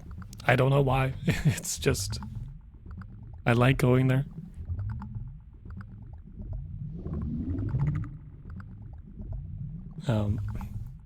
It's not too important that you store a jump slash before this, but you want to store jump slash damage at some point before we actually get ISG, because we are going to be stun locking Morpha in the corner.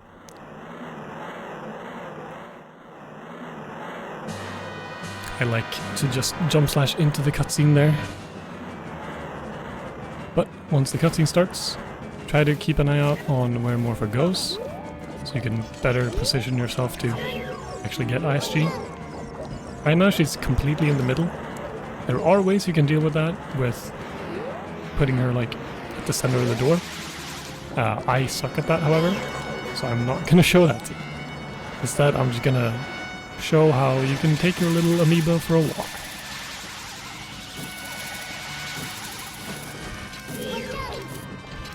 You just tap hookshot, bring it with you, in the corner, keep tapping hookshot, so keep tapping hookshot to just keep Morpha here until you're actually ready to deal with it. Once you're ready to deal with it, just pull out hookshot, push it in the corner, it'll stun lock.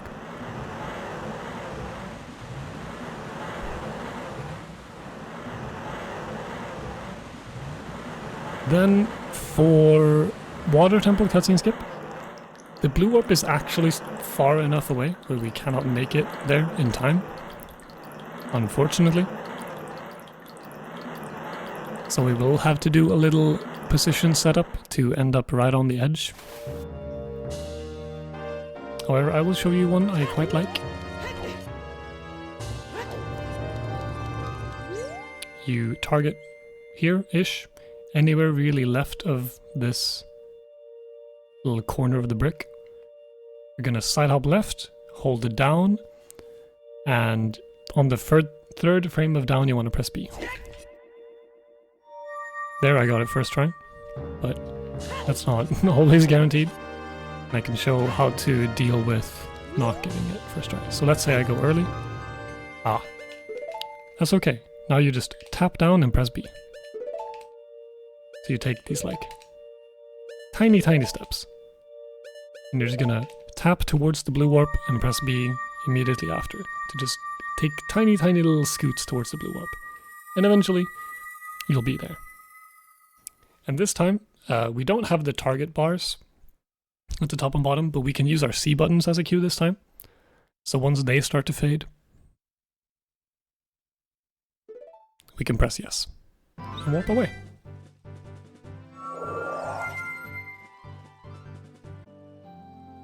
Alright, now, next up is Jabu's belly. Making your way over there is not going to be too complicated. We're going to start with a mega flip into water here while holding ESS. So we get a Wes all the way over to Hyrule Field. You can do that a bit cleaner than what I just did, but yeah. Keep it going all the way here. Hold down right to make it back.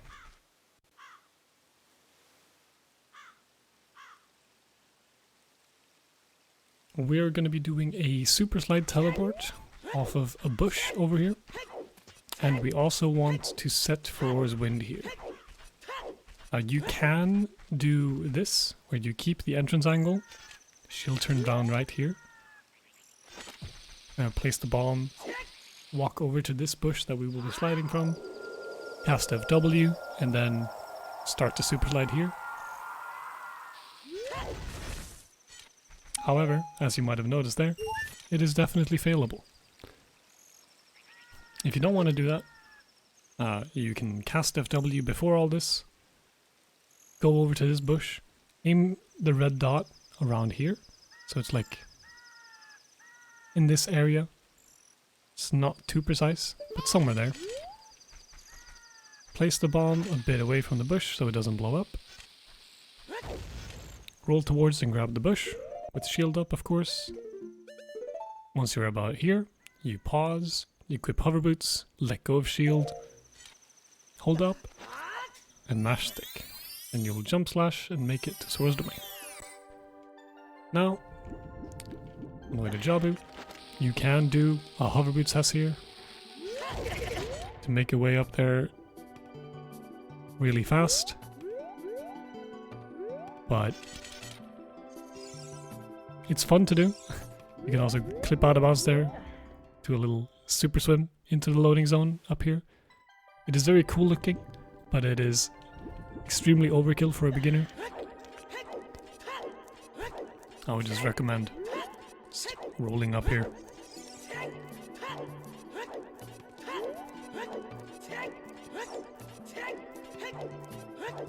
Here you have the easiest clip in Ocarina of Time. You target this wall. You get in this corner. You jump slash.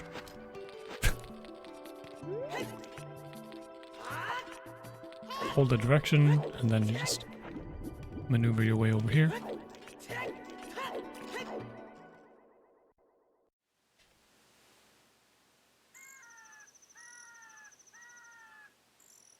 As for actually getting into Jabu Jabu, it's not too precise as long as you have an okay angle and an okay position.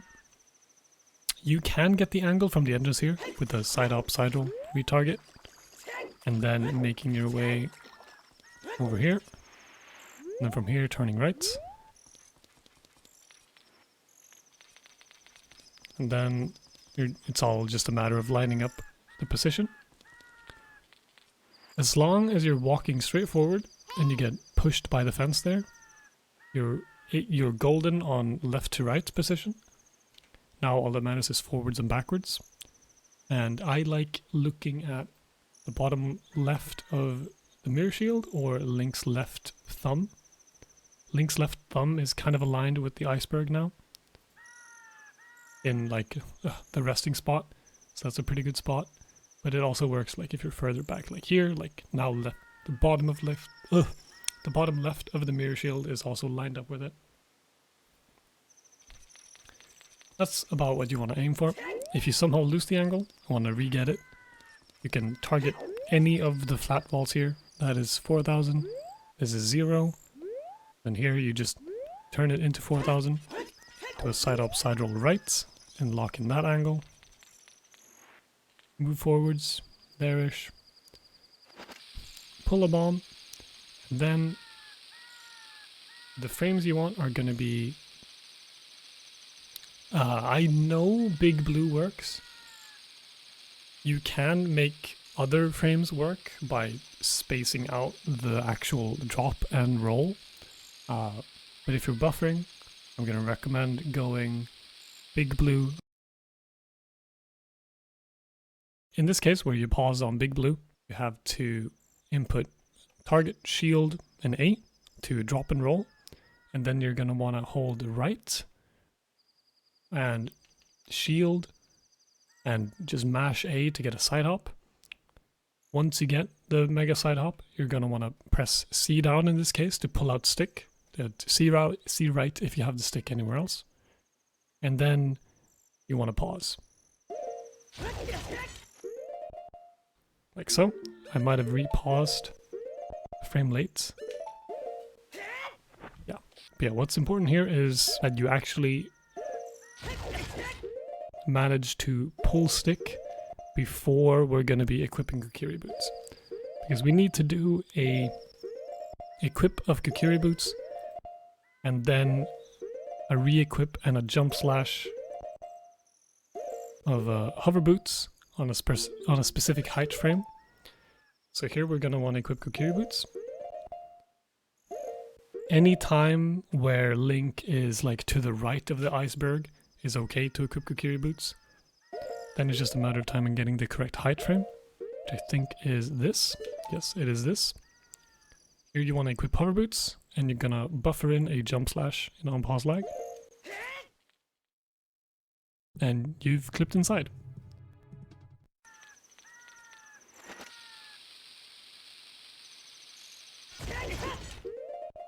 I didn't pull Deku Stick there, and now you'll see why that's an issue potentially. Here I'm just gonna buffer or frame advance until Deku Stick is in hand, because I can't equip Kukiri boots before that. It'll break the Deku Stick pulling animation. And this will put me one frame later than what I needed to have equipped hover boots and jump slash on.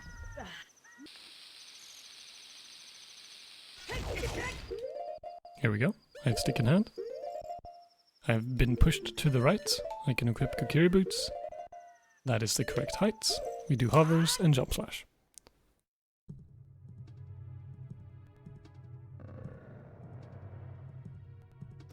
Now, one's inside Jabu.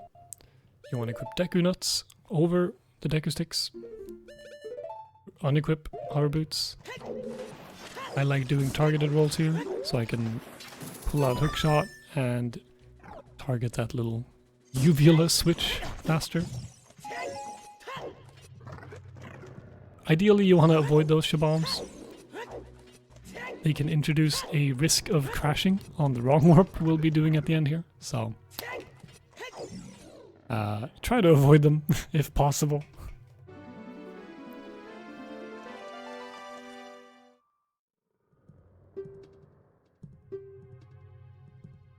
But here in Jabu we'll have a little bit of a chill time here.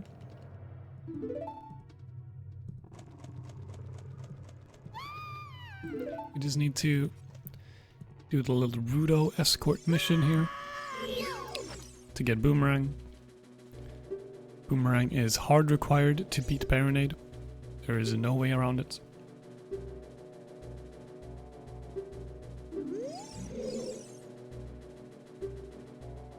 Let's talk to her twice here. Pick her up.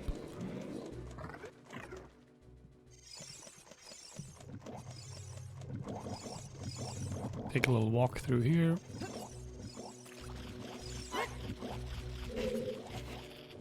Since we're adults, we don't need to press the switch or anything. You can toss her there on the switch. Flick a direction and side hop towards her if you're feeling baller. And here, this is a very good spot to damage down for the wrong warp we're going to be doing. I highly recommend going down either to 1 heart or 1.5. Also highly recommend not killing this guy. If you have like damage down enough, where you don't need to take damage from him while waiting for the elevator, you should not kill him. Because killing him will freeze the game for 4 frames. There are a lot of enemies in the game that do that. And it's just guaranteed. 4 frames might seem a bit silly, but it's true. It is sometimes you just lose frames by killing enemies in this game.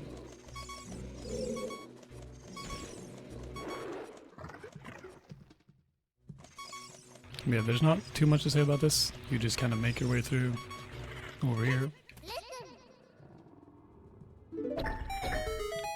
And this is why you need Rudo. There's no way around opening this door without her. And then here, for this room, something to keep in mind.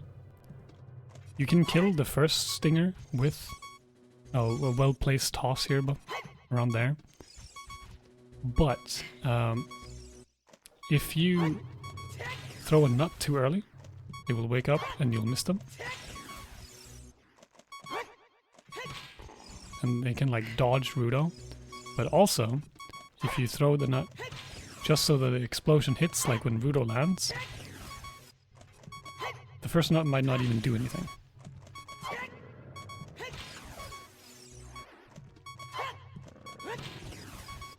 So I like waiting until Rudo actually lands, or anticipating her landing, and then tossing,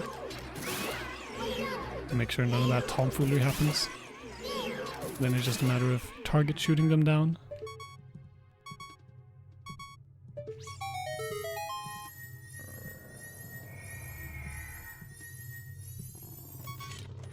And here's the boomerang.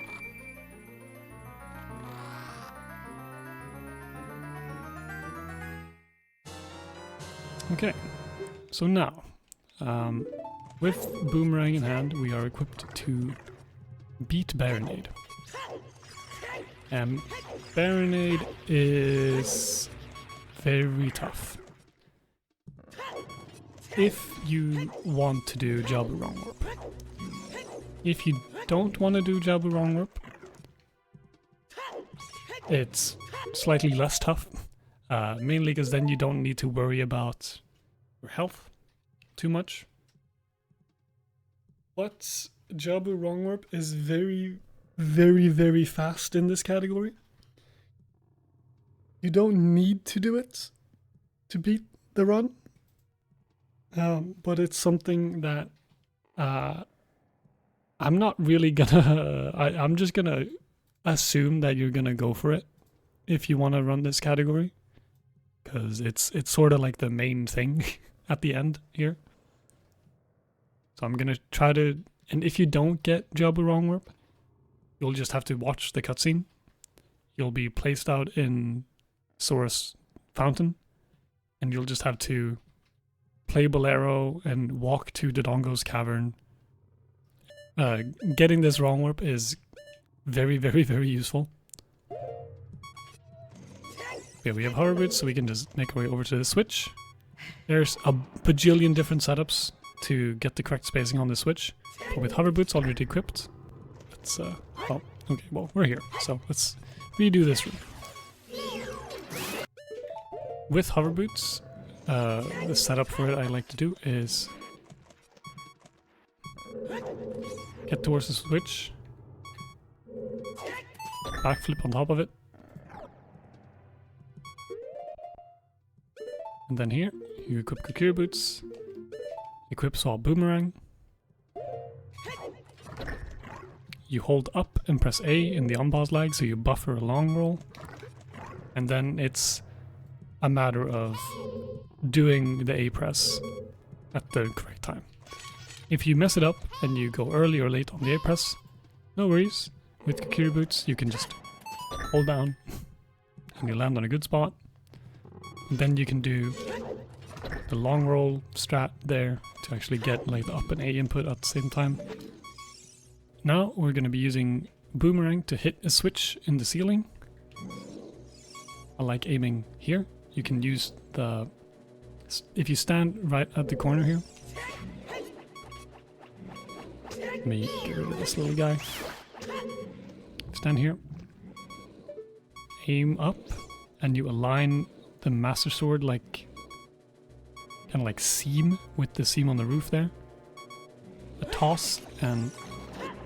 two side ops to the side will be just fine.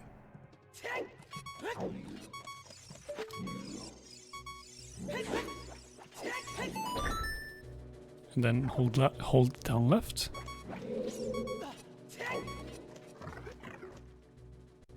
And now we're gonna be ready to fight Baronade. And Baronade is gonna be a equip swap gauntlet. And a matter of just drilling down timing for stuff. I'm gonna try my best to showcase how it works well for me. And maybe that will help you. But first things first is You want to try to get a consistent spacing between you and Baronade, or like all the boomerang throws you're going to be doing. So on phase 1, where Baronade is attached to the ceiling, I like to do this. I roll. Once boomerang gets thrown, I side up right. Or well, it's a roll, target, keep holding up, press boomerang to throw it. Once boomerang is thrown, side up left. And retarget when this boomerang comes back. I like to move a little bit up left. And you don't want to untarget too early, because if you untarget too early, you can accidentally retarget a part of Baronade that doesn't exist anymore. It's very fun. Yep, then you just toss to the third thing. Here, it is completely fine to untarget. And then I aim up. Wait just a tad. I don't really have a good cue for this.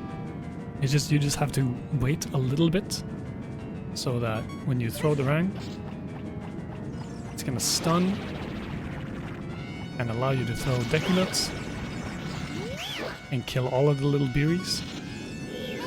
And then you can retarget again. Throw rang, ASAP, and throw another nut. And that deals with phase 2 very quickly, if you can do it, but it is just a matter of timing. And it is quite weird timing to get down. Yeah, like I messed it up there. And now we're just gonna have to wait for Baronade to pop up again.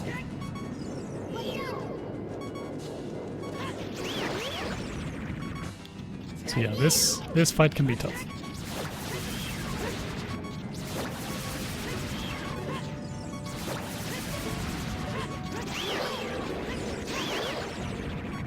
Alright, for phase 3, this is arguably the hardest phase, because where you kill Baronade and where you stand when Baronade dies is very, very important. Here is a lovely sorry about that. Here's a lovely little image showing exactly what I mean. The circles will correspond to different blue warp positions that can happen. If Link is in the green bit, then Link will, or if Link is in the green bit here, anywhere here, while Baronade dies, the blue warp will spawn here at the green circle. That is exactly what we want to happen. If you are here in this slice, the blue warp will be up here. You can no longer do the wrong warp. Same with if you're in the yellow. I don't know why it's a blue circle, but yes, you get what I mean. You want to be in this green region whenever Baronade dies, and you will get a blue warp with a good spot. That's not the big issue. The big issue is that you have this tiny little pizza slice here. This pizza slice is where where Baronade needs to die if you want to get a good or usable angle for the 1 death Jabba Wrong Warp. I'm going to be showcasing both 1 death and 2 death, by the way. So this secondary pizza slice, where Baronade dies here, is only really relevant for the 1 death Wrong Warp. However, it is worth noting that the 1 death Wrong Warp is quite a fair bit faster, but it is also a lot harder, not only due to extra constraints on how you do this fight, but also the actual method of doing the Wrong Warp later is a bit harder. But if you just want to do the wrong warp, you can do the 2-death wrong warp, no issue. Still with this route without changing anything really. And all you really need to care about then is being in the green area when Baronade dies. And a good way of doing this is you should treat Baronade kind of as a flowchart. Like this fight it's very flowcharty, where like stuff will happen in an order because they kind of have to in order to not have a mental breakdown trying to set up the wrong warp. I'm gonna show how I like doing it, and then I'll try to talk through it a bit. I start by doing a side on bright and throw a boomerang, and then you equip swap Deku Stick. You are gonna try to do a Deku Slash and then a Jump Stick, a Slash and then Jump to activate it. If you can get an ISG, it's good if you want to go for it. Otherwise, it just means you have to equip swap between Stick and Boomerang even more. As for how to actually kill Baronade, if we get FW text or LV text on the same thing, the Baronade gets stunned,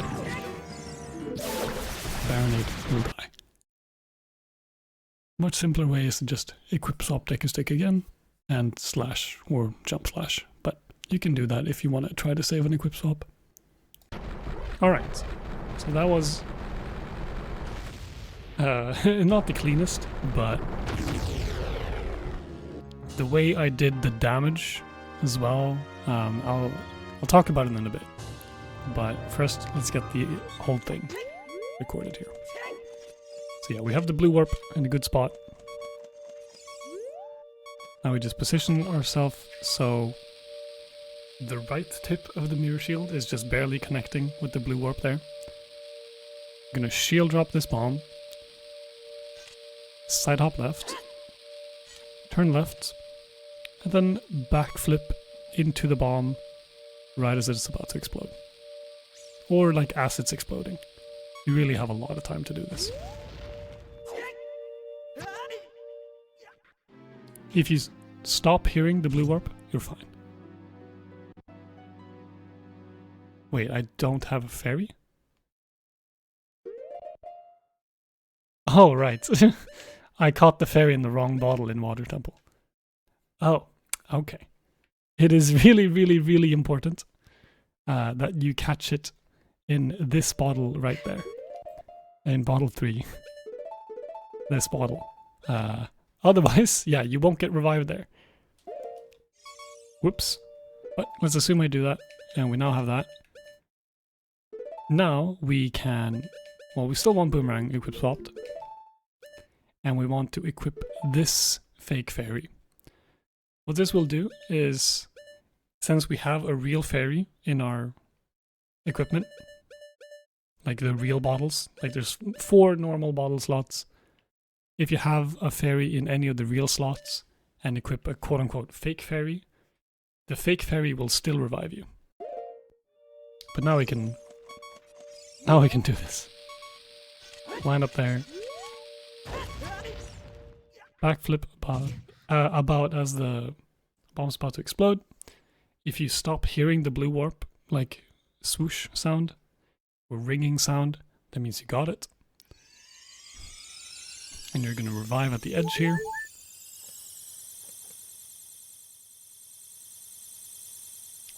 And here is where 1 death and 2 death is going to vary a little bit.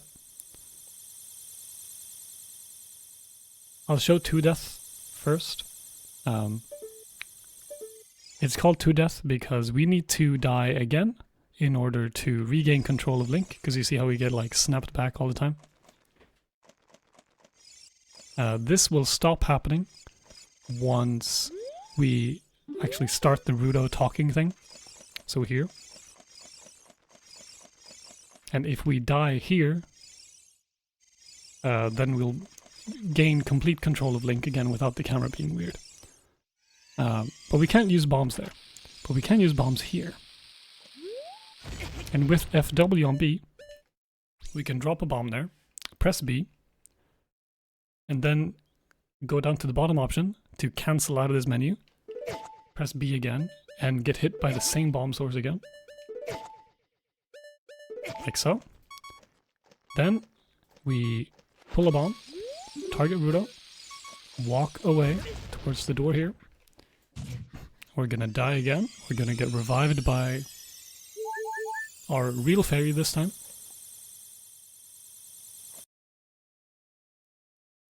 You wanna find the door out. It closed after you. Target about in the middle, side up, side roll left. Turn around. ESS down, backwalk until you get this little stutter step and the camera is close to you. Then you place the bomb. Don't throw boomerang. Target here, side up, side roll. Target, turn around. Get the thing. Place. Crouch. ESS left 6 times until this angle. Then you're gonna press boomerang and you're gonna throw the boomerang by pressing C up. This will close this text box, start the blue warp taking us away, and throw the boomerang at the same time. Then you're gonna want to roll and side hop left. And then start pause buffering once Link catches the boomerang. And once the camera flips here, equip swap sticks. And you side hop by... oh.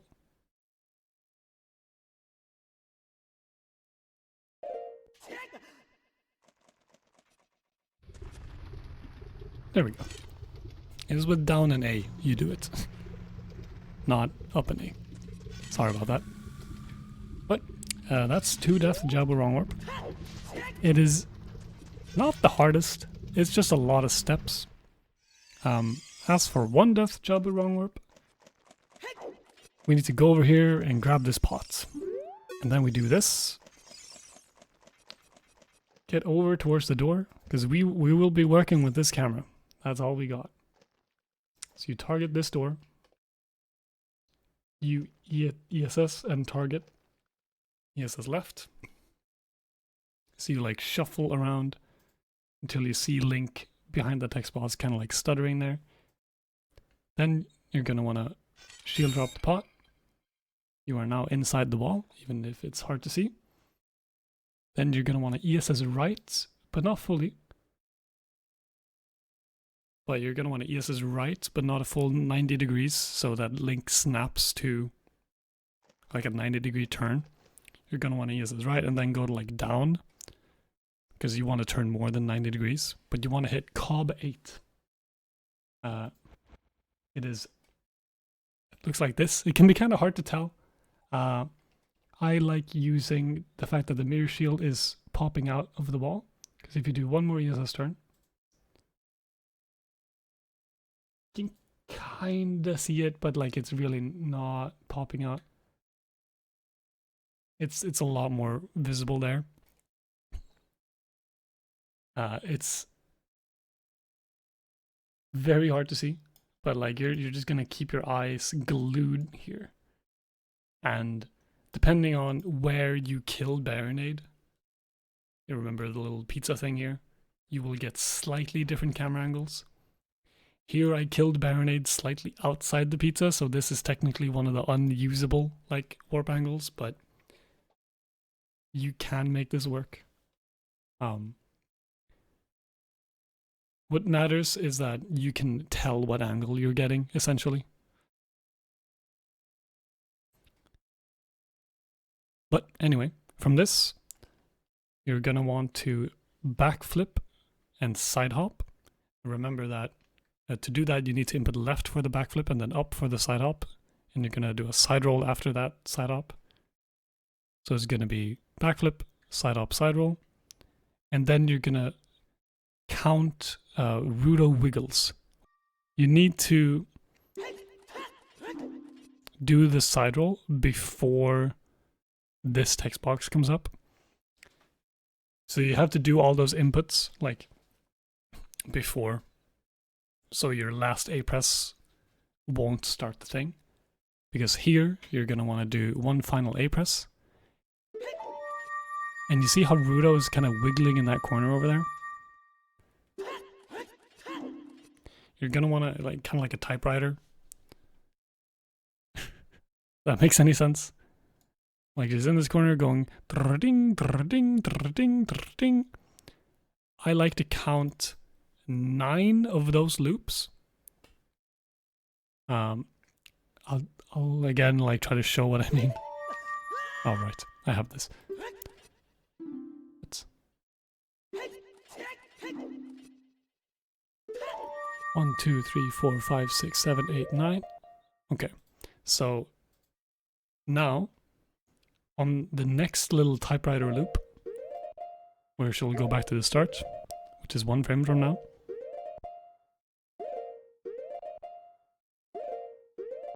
There. You want the second frame of this loop on the 10th loop.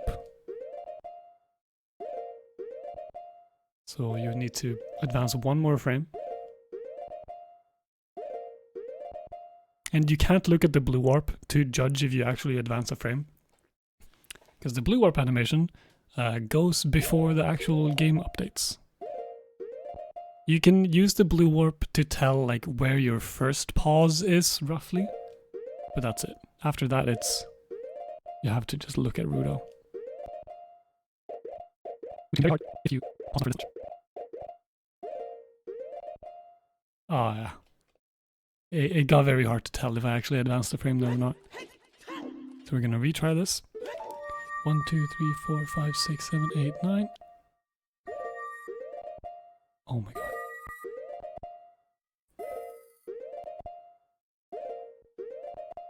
One more frame. There we go. Here, equip swap stick, and up and A to side op.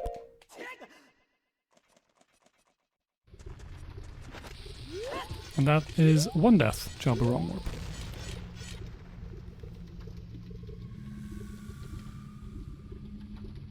Now, if you don't want to do the wrong warp, all you have to do is walk into the blue warp like normal and just mash out of the text. And you'll just be taken to this cutscene. And you're gonna have to watch this cutscene, and you're gonna have to make your way over to the Dongo's cavern and Katie's boss room manually, so to say. So I hope it's very clear why it's preferred to do this wrong warp, even if it's seems very intimidating.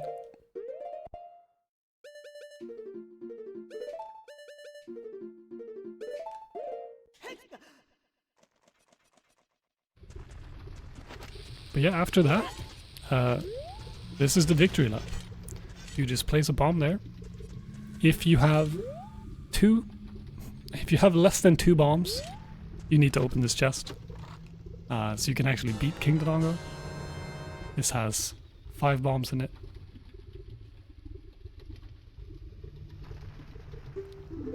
So it can be useful to top off on bombs. Because since we don't have strength, we can't actually use the bomb flowers in this room to defeat Katie. So if you do all that and you nail Jabu wrong warp, you feel like a beast, but you forget to pick up that bomb chest and you come down here with only 1 bomb, then you cannot beat the game anymore. Okay, King Dodongo, after something like Baronade, is a total cakewalk. It's just a matter of tossing the bombs in and then damaging with jump slash damage. And that's it. And now we just need to find a way to get to the credits. Because that's what all dungeons is. It's beat all the dungeons and then beat the game. Fortunately for us, with setting Thor's Wind in Lake Hylia from Hyrule Field, like we did way back before we entered Jabu Jabu, we can just kind of walk into the blue warp here. And when we do one of these FW cutscene skips from a child dungeon, so just press A when you get warped away, or when you start floating, you see the gray flash indicating that you got the dungeon reward, and you do a credits wrong warp. And if you don't trust me, here we go. We got the Goron Ruby. We got all the medallions, all the rewards from the dungeons.